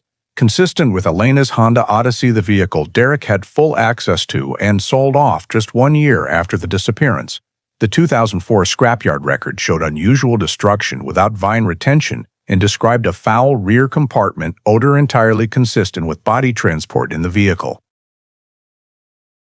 The third group was Derek's statement timeline, the temporal framework of the case. Placing 2003 and 2016 statements side by side revealed multiple unexplainable contradictions. Departure time shifted from after 8 to before 8. Morning journey description changed in ways conflicting with traffic maps and terrain reality. Descriptions of Elena's location in the house were inconsistent, and the entire window from 8:15 a.m. to 11:11 a.m. lacked any witness confirmation of Derek's whereabouts. This was precisely the time frame sufficient for offense commission, body wrapping in bedsheet, minivan transport along the secondary dirt route, and burial at the final wash. When the three evidence groups were combined, the cold case unit created a complete logical chain in which each component supported the next. 1. Elena vanished after 8:15 a.m., with Derek, the only person near her in that window. 2. 2003 evidence appeared near the disposal route. Soil trace on the body indicated an intermediate location consistent with Derek's contradictory statements. Port fibers beneath the body and duct tape interior dust confirmed transport in an enclosed minivan space. 5. The very minivan mysteriously vanished and was destroyed in 2004, shortly after the case stalled. And 6. DNA not excluding Derek appeared on evidence found in the disposal area. This was no longer a collection of disparate evidence, but a seamless structure in which every physical, geographic, and behavioral trace converged on one direction. Derek Nolan was the only individual with opportunity, conditions, means, and motive to carry out the sequence leading to Elena's death. Harris submitted the file to the Maricopa County Prosecutor's Office along with a 200-plus page analytical report synthesizing all evidence. The prosecution concluded that the evidence chain exceeded the probable cause legal threshold required for an arrest warrant due to the combination of indirect DNA, disposal evidence, geographic route, and suspect behavioral contradictions. Although lacking direct witnesses and undetermined cause of death, the logical chain was strong enough to establish intentional body concealment, vehicle trace removal, and deliberate false statements. All of this brought the case to its final turning point. Sufficient legal grounds to seek Derek Nolan's arrest warrant for the first time in 16 years since Elena's disappearance. Justice had a clear path forward. Immediately after the Maricopa County Prosecutor's Office confirmed that the evidence chain had met the probable cause threshold under legal standards, the process to obtain an arrest warrant for Derek Nolan was initiated. Detective Harris prepared the complete case file, including evidence reports, DNA analysis results, reconstruction of the disposal journey, vehicle cross-referencing, soil trace analysis, behavioral analysis, and a compiled table of contradictions in Derek's statements throughout the 2003-2016 period. This file was presented to the district court judge along with a recommendation for an arrest warrant on charges of felony murder, concealment of human remains, tampering with evidence. After a nearly hour-long closed hearing, the judge approved the warrant, determining that the logical evidence chain was strong enough to identify Derek as the only individual with the conditions and opportunity to carry out the body disposal, while also viewing the concealment of the vehicle and intentional contradictions in his statements as factors that obstructed the investigation for many years. The arrest warrant was signed the same day and returned to Tempe PD for execution planning. Harris, along with the Special Apprehension Unit team, developed a high-safety arrest plan. Although Derek had no documented history of public violence, given the nature of the case and the potential for the suspect to attempt flight, the team decided on a surprise approach at Derek's workplace, a small auto repair garage in Chandler, where he had worked as a technician in recent years. The arrest team was divided into two groups, the primary approach team and the rear escape blocking team. An undercover investigator was sent to the garage first to observe and confirm Derek's presence in the work area without any dangerous tools in hand. Upon receiving the signal, the primary approach team drove into the garage area, exited their vehicles, and quickly surrounded the direct access points. Harris was the one to read the arrest warrant, standing a few steps from Derek to avoid any sudden reaction. Upon seeing the officers appear, Derek displayed clear confusion, backing up against the wall and asking, "What's going on?" Harris stated clearly, "Derek Nolan, you are under arrest in connection with the death and concealment of the remains of Elena Marquez." Derek immediately denied. "I didn't do anything. You've got the wrong person," but offered no physical resistance. The arrest team moved in, handcuffed him according to procedure, and escorted him out of the garage in the silent presence of a few co-workers. He was read his full Miranda rights before being placed in the transport vehicle to Tempe PD headquarters. In the vehicle, Derek repeatedly asked, "Why now? It's been so many years?" But the transport team did not respond, per protocol prohibiting discussion outside formal interviews. At the police station, Derek was placed in holding and processed for booking, including photographs, fingerprints, and a buccal swab for confirmatory DNA. The Maricopa County Prosecutor's Office was immediately notified to prepare initial prosecution proceedings and requested the court set a high bail amount to prevent flight risk. The case file was advanced to the trial phase within the week, beginning with a preliminary hearing to formalize the charges. In the preliminary hearing, the prosecution presented a summary of key elements. The body was found wrapped in a bedsheet material compatible with the fragment containing DNA that did not exclude Derek. Soil trace proved the disposal route fell entirely within the timeframe Derek could not account for. The minivan the vehicle used to transport the body disappeared from the investigation and was mysteriously dismantled shortly after Elena's disappearance, and contradictory statements showed signs of concealment. Derek's temporary defense attorney requested bail, arguing that his client had cooperated for many years, but the prosecution countered that concealing the vehicle and altering statements indicated a risk of obstructing justice. The judge ordered Derek held without bail pending the next hearing. Upon completion of preliminary proceedings, the cold case unit officially transferred the entire file to the Maricopa County Prosecutor's Office trial team to prepare for the criminal trial phase.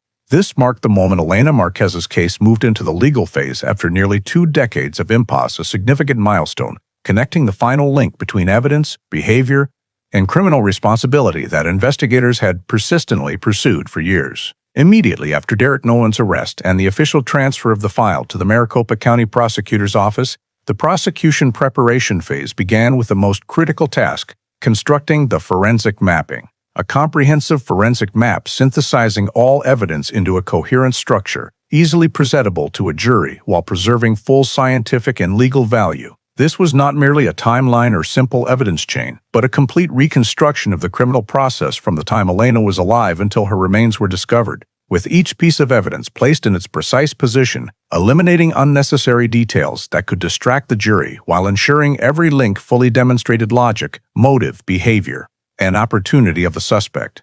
The assigned prosecutor, working with Detective Harris, began by reviewing the accumulated file spanning nearly 2 decades, 2003 reports, 2008-2010 reviews, new forensic examinations, soil trace analysis, disposal route reconstruction, BAU conclusions, and 2016-2017 confrontation records. The first review step was identifying extraneous details, information not directly contributing to the argument chain, such as early disproven hypotheses, statements from acquaintances no longer probative, or background facts that did not reinforce core legal points. Harris and the prosecutor agreed to remove all low-weight data to prevent jury distraction or the misconception that the case involved overly complex investigative directions. After elimination, the remaining material was standardized into 3 evidence axes, corresponding to the 3 core questions the jury needed to clearly see. A. Elena died and was disposed of under circumstances involving human intervention.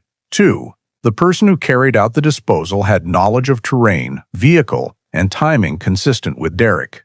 3. No other individual besides Derek converged all conditions, opportunity, and behavioral chain matching the evidence. The first axis was built on 2017 collected evidence.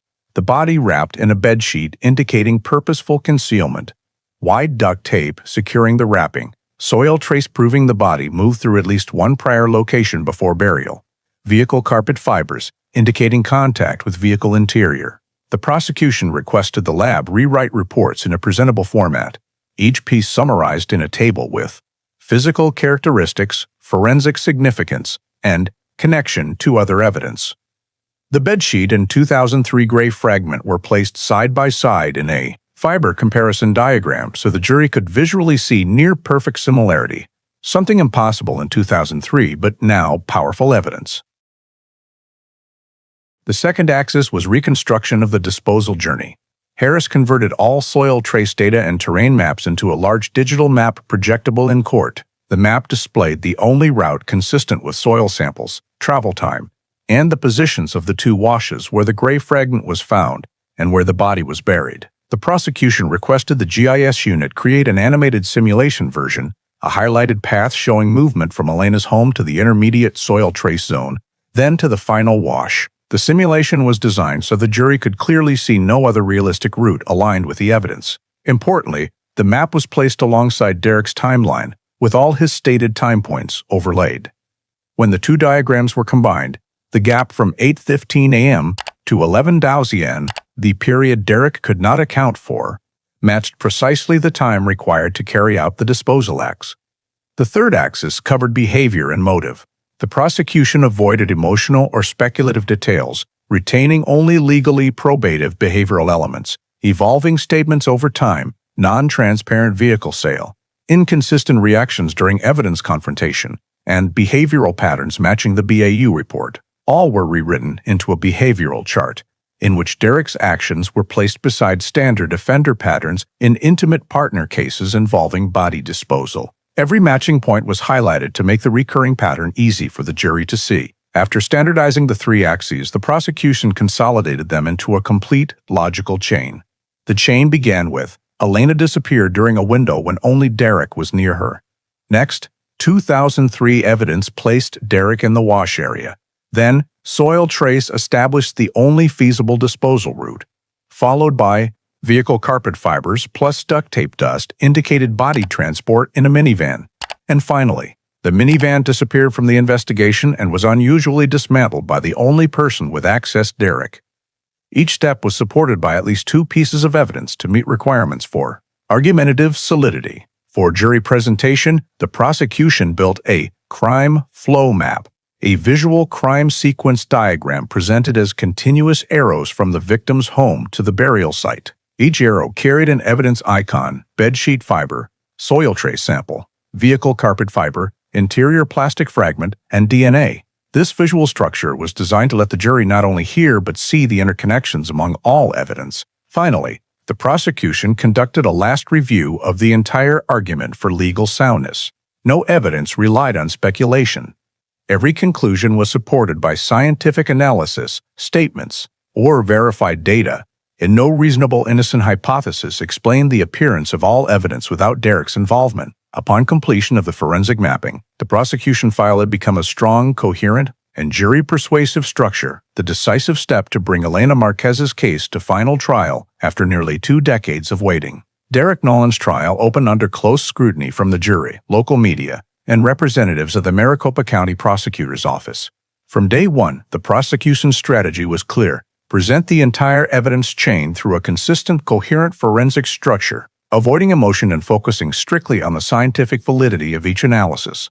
The prosecution opened by introducing the foundational 2003 evidence, the gray fabric fragment found at the wash. A forensic specialist was called to the stand to explain the 2016 touch DNA process, how microsamples were extracted from fiber structure, and especially the partial male DNA profile that could not exclude Derek. The prosecution carefully emphasized that this was not a complete DNA profile, not direct evidence of the offense, but probative locating evidence. It showed a household-like item gray, cotton polyester blend containing potential defendant DNA, found at a wash near the disposal route. Next, the prosecution moved to the 2017 evidence group, the bedsheet wrapped around the body.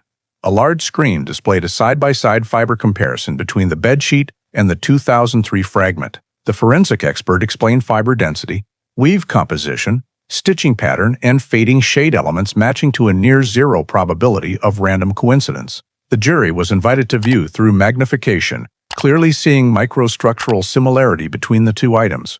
The prosecution then shifted to the wide duct tape. The forensic expert described extracting interior dust from remaining adhesive layers and identifying vehicle carpet dust through fiber morphology. This led naturally to the next evidence, carpet fibers recovered beneath the body. A second specialist presented spectroscopic analysis. All 3 characteristics, color, fiber density, and weave pattern matched carpeting in 1999-2003 minivan models. The prosecution did not immediately name brands, but allowed the forensic expert to state that this fiber type is commonly installed in Dodge, Chrysler, and especially Honda Odyssey models, the exact match to Elena's minivan. This created a smooth transition to introducing the scrapyard.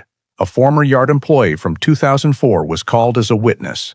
Though memory was limited, he recalled the dark-colored minivan with an unusual foul odor from the rear compartment, leading to faster-than-normal dismantling. The prosecution presented the 2004 intake record of vehicle without VIN, matching Elena's model description, delivered by a third party. After the witness stepped down, the prosecution moved to forensic mapping using the digital simulation of the disposal route. The jury viewed soil trace imagery. Soil on the bedsheet did not match the burial site, but matched the northwestern transitional zone, where the dirt road led to the first wash. The forensic geologist explained how micromineral variation allowed pinpointing the body's movement path before final burial. The prosecution emphasized the gray fragment was found at wash A. The body was found at wash B. Soil trace on the bedsheet matches intermediate zone C. Only one route can connect A, C, and B, and that is the only route the defendant could access on the morning of June 20, 2003. After the forensic presentation of soil trace concluded, the prosecution shifted to fiber matching. A visual comparison chart between vehicle carpet fibers, fibers adhering to duct tape, and fibers from an Autopsy interior was displayed. All fell within the same ABS fiberglass polymer group, with molding and color characteristics typical of early 2000s minivan interiors. The prosecution stressed that not one but three evidence types matched vehicle interiors, forming a continuous forensic chain. Body contacted carpet, carpet contacted bedsheet, bedsheet contacted duct tape retained interior dust. Finally, the prosecution presented the forensic timeline, the most critical part of the trial. The jury viewed two parallel timelines, the evidence timeline and Derek's statement timeline. When overlaid on the same screen, matches and contradictions became stark. The 8:15 to 11 a.m. window, when Elena lost contact, perfectly aligned with the time needed to 1. Cause death or conceal it. 2. Wrap the body in bedsheet. 3. Transport by minivan. 4. Stop at intermediate point. Bury at final wash. The prosecution did not speculate what Derek did in that window, but pointed out an undeniable fact. Derek could not account for his whereabouts, while the entire forensic evidence lay precisely along the only route he could have accessed. The trial continued with cross-examination from the defense attorney, but forensic experts provided consistent, solid, science-based responses rather than speculation. The prosecution closed its evidence presentation with, "No single piece of evidence stands alone, but all the evidence standing together, and when standing together, they point to only one person." This was the core of the presentation. Forensic does not convict in place of the jury, but forensic eliminates every path except the one leading to Derek Nolan. Immediately after the prosecution's forensic evidence presentation, the defense attorney began counterattack with a central strategy, emphasizing that Elena Marquez's cause of death could not be determined due to extreme decomposition.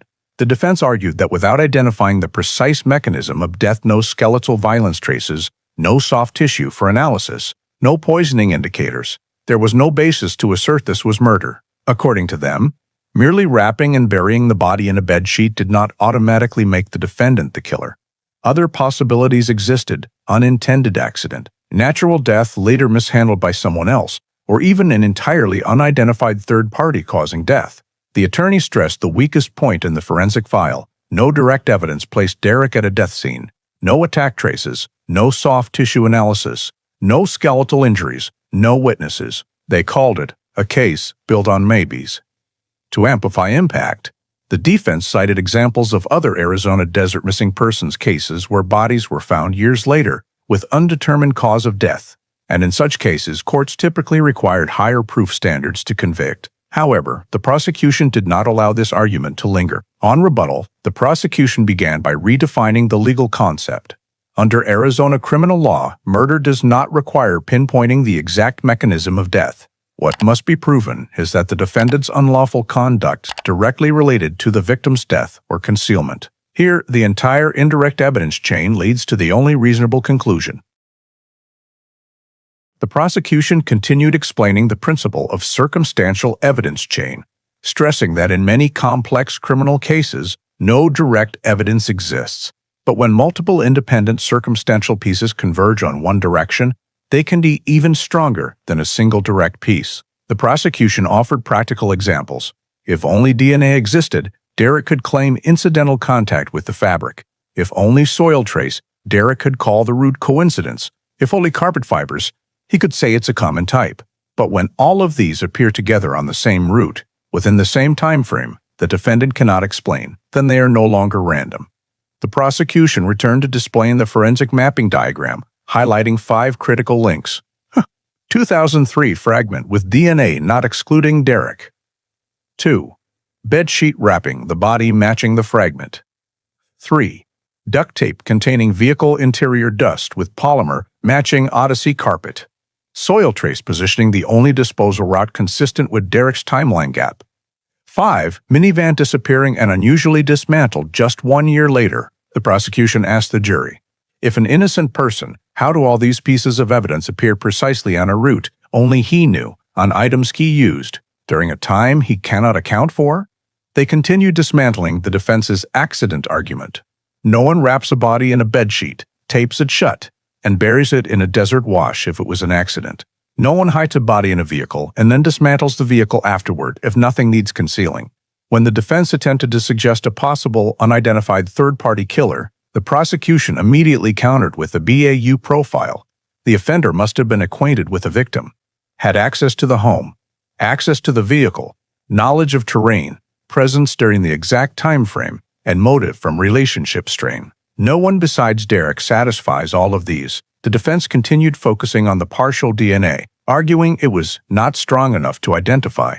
The prosecution conceded but countered that DNA was merely one link in a very long chain, and the jury must evaluate it holistically, not in isolation, as rebuttal concluded. All eyes in the jury box turned to the screen displaying the unified forensic logic diagram.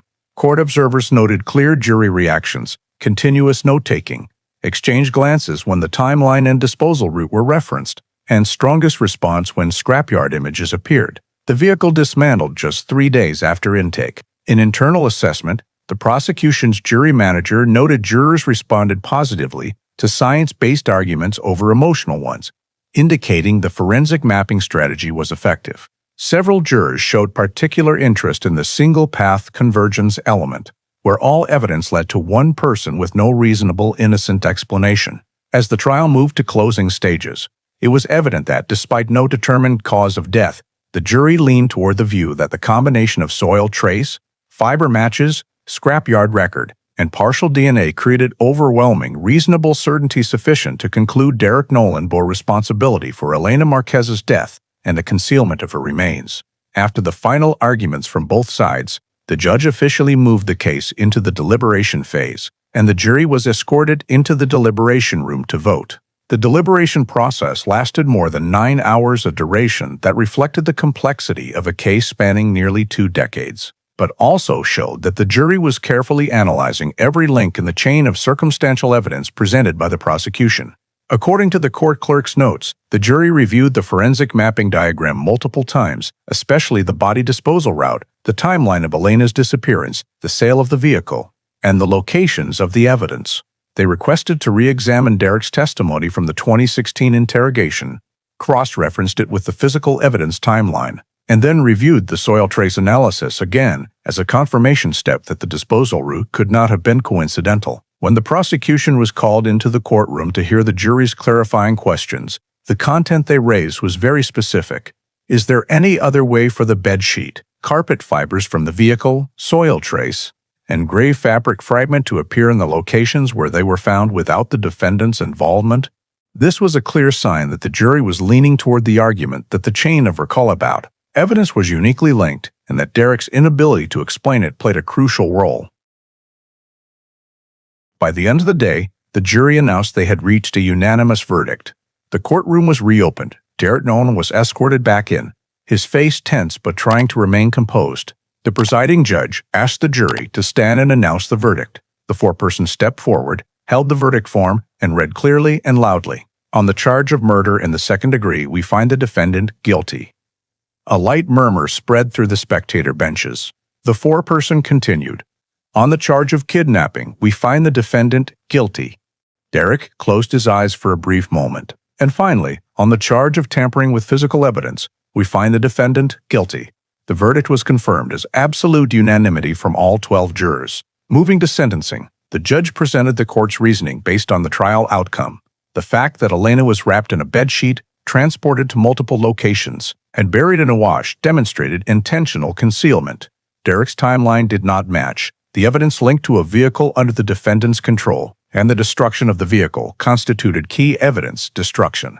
While the partial DNA did not conclusively identify the individual, it reinforced the forensic chain when combined with the other evidence. The judge concluded that the defendant's conduct showed a high level of dangerousness, calculation after the incident, and years-long obstruction of justice. On that basis, the court applied the maximum sentencing range for each count. 1. Murder in the second degree, 25 years imprisonment without early parole. 2. Kidnapping, 10 years imprisonment, to run consecutively. 3. Evidence tampering, 3 years imprisonment, to run consecutively. Total sentence, 38 years imprisonment, with a provision allowing the court to consider elevating it to 25 years to life if the Parole and Supervision Board determines the defendant's behavior shows no improvement or presents a risk of reoffending. Derek stood motionless, hands cuffed, showing no clear emotion beyond clenching his jaw as the sentence was read. His defense attorney placed a hand on his shoulder, but said nothing. They understood that when a chain of circumstantial evidence is complete enough to eliminate any reasonable hypothesis of innocence, the chance of overturning the case is virtually zero. As the hearing concluded, the judge stated, "The court recognizes that the Elena Marquez case is one of the most complex cold cases in Maricopa County history, and today's sentence reflects the combination of forensic science, persistent investigation, and the independent judgment of the jury." Derek was led out in silence, escorted by 2 detention officers, officially transferred to a medium security facility to begin serving his sentence. In that moment, after 16 years, the legal process regarding Elena Marquez's death reached its conclusion. The sentence not only affirmed Derek Nolan's criminal responsibility, but also served as proof of the value of her properly constructed, seamless chain of circumstantial evidence that left no reasonable gaps for the suspect. Following the conclusion of the trial and sentencing for Derek Nolan, the Elena Marquez case file moved into the operational summary phase, a mandatory step for cold cases, spanning decades, to comprehensively evaluate the factors that caused the investigation to stall for 16 years. While drawing lessons for future investigations of disappearances involving body disposal, the summary report began with an analysis of the reasons for the case's prolongation. The first key factor was the complete disappearance of the body for over a decade. No body met no death scene, no cause of death, and no legal basis to charge an individual based on assumption. Additionally, the initial search radius was not expanded to include distant washes, a common limitation in the Arizona investigations in 2003, when GPS positioning, satellite imagery, and soil trace analysis were not yet widely used. Second, the disappearance of Elena's minivan from the case file was a serious obstruction. It eliminated the ability to search for transfer evidence, blood traces, fibers, or residual soil samples inside the vehicle. When the vehicle was destroyed in 2004, investigators lost a critical lead that, at the time, lacked sufficient grounds to trace back. Third, Derek's initial statements were not identified as inconsistent due to the lack of timeline analysis tools, as well as the absence of combined behavioral and physical evidence analysis. In 2003, investigators lacked modern forensic data to check the consistency of statements with geographic factors, something that is now standard procedure. These 3 factors, lack of a body, lack of the vehicle, and lack of analytical tools, caused the case to stall until a new crime scene emerged in 2017. The report then clarified the key elements that led to solving the case, starting with the decisive role of modern forensics. Touch DNA, soil trace, and fiber analysis were technologies that did not exist during the initial investigation, but turned the tide once the body was found. Touch DNA from the gray fabric fragment created the first legal link between Derek and the disposal route. Soil trace on the bedsheet confirmed the intermediate movement path and showed the body was not buried immediately, but moved through multiple locations, a crucial detail in reconstructing the journey. Fiber analysis from the vehicle carpet linked the body to the minivan interior, leading to the 2004 scrapyard records evidence of disposal behavior. The second factor in solving the case was the new crime scene. When Elena's body was exposed after heavy rains, the entire case immediately shifted to a forensic-based investigation. It was not just having a body. The key was that the preserved evidence allowed the establishment of a contact chain. For the first time, investigators had a clear scene to compare against the 2003 timeline. And this was the third key factor: timeline re-examination. When the cold case unit reused all prior statements and compared them to the disposal route, the gap from 8,015 to 11,015 to 11,000 became the logical focal point of suspicion. Derek's timeline had previously been accepted because there was no contradictory data, but with forensic mapping added, the unaccounted time became the ideal window for the entire disposal sequence. Comparing the timeline with physical evidence was the breakthrough, allowing investigators to move from hypothesis to a behavior model with legal weight. After synthesizing the three solving factors, the report moved to operational lessons learned, the most valued section in cold case reviews. First lesson: expanded searches must be implemented from the outset, especially in Arizona, where washes and dirt roads are common disposal environments.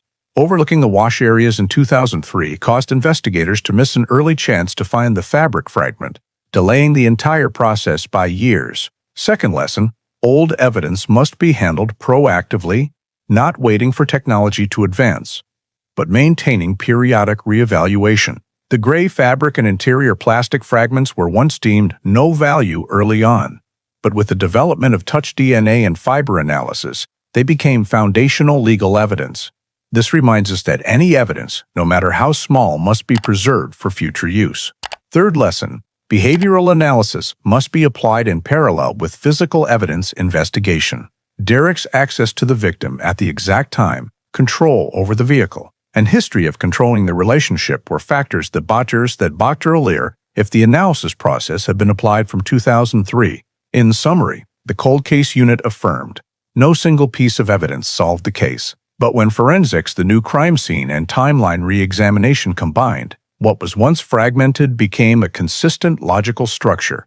The report also emphasized that the Elena Marquez case is clear proof of the value of long-term investigation, where patience, forensic science, and linear analytical thinking all contributed to the final answer. At the end of the summary, the Maricopa County Prosecutor's Office noted, "The most important lesson from this case is, in missing persons cases, the truth does not disappear, it simply waits quietly until enough pieces are found to bring it into view." The story of Elena Marquez's disappearance is not just a 16-year journey to solve the case, but also a reflection of issues that still exist in American society today: intimate partner violence, the danger of controlling behavior, gaps in missing persons investigations, and especially the importance of speaking up when risk signs are recognized.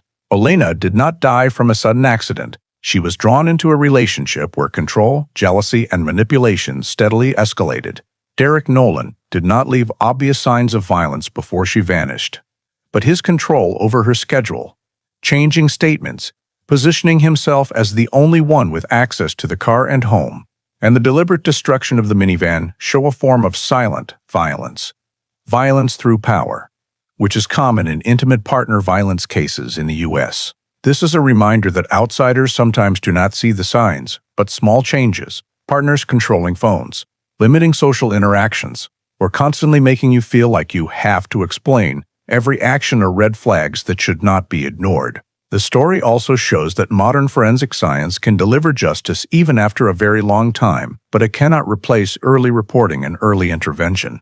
If Elena's minivan had been reported missing, if the search had been expanded to washes from the beginning, the investigation might not have dragged on for nearly 2 decades. Therefore, the practical lesson for Americans is, actively report anything unusual, no matter how small. Trust your instincts in relationships, and remember that silence is often the space where violence grows. Finally, Elena's case shows that justice delayed is still justice, but communities, families, and individuals must always stay vigilant and ready to act so that no one disappears in silence. Thank you all for following this haunting story to the end. If you found it meaningful, please subscribe to the channel so you don't miss more real cases analyzed in depth like this. See you in the next video, where we continue exploring important lessons from mysterious case files that seemed long forgotten.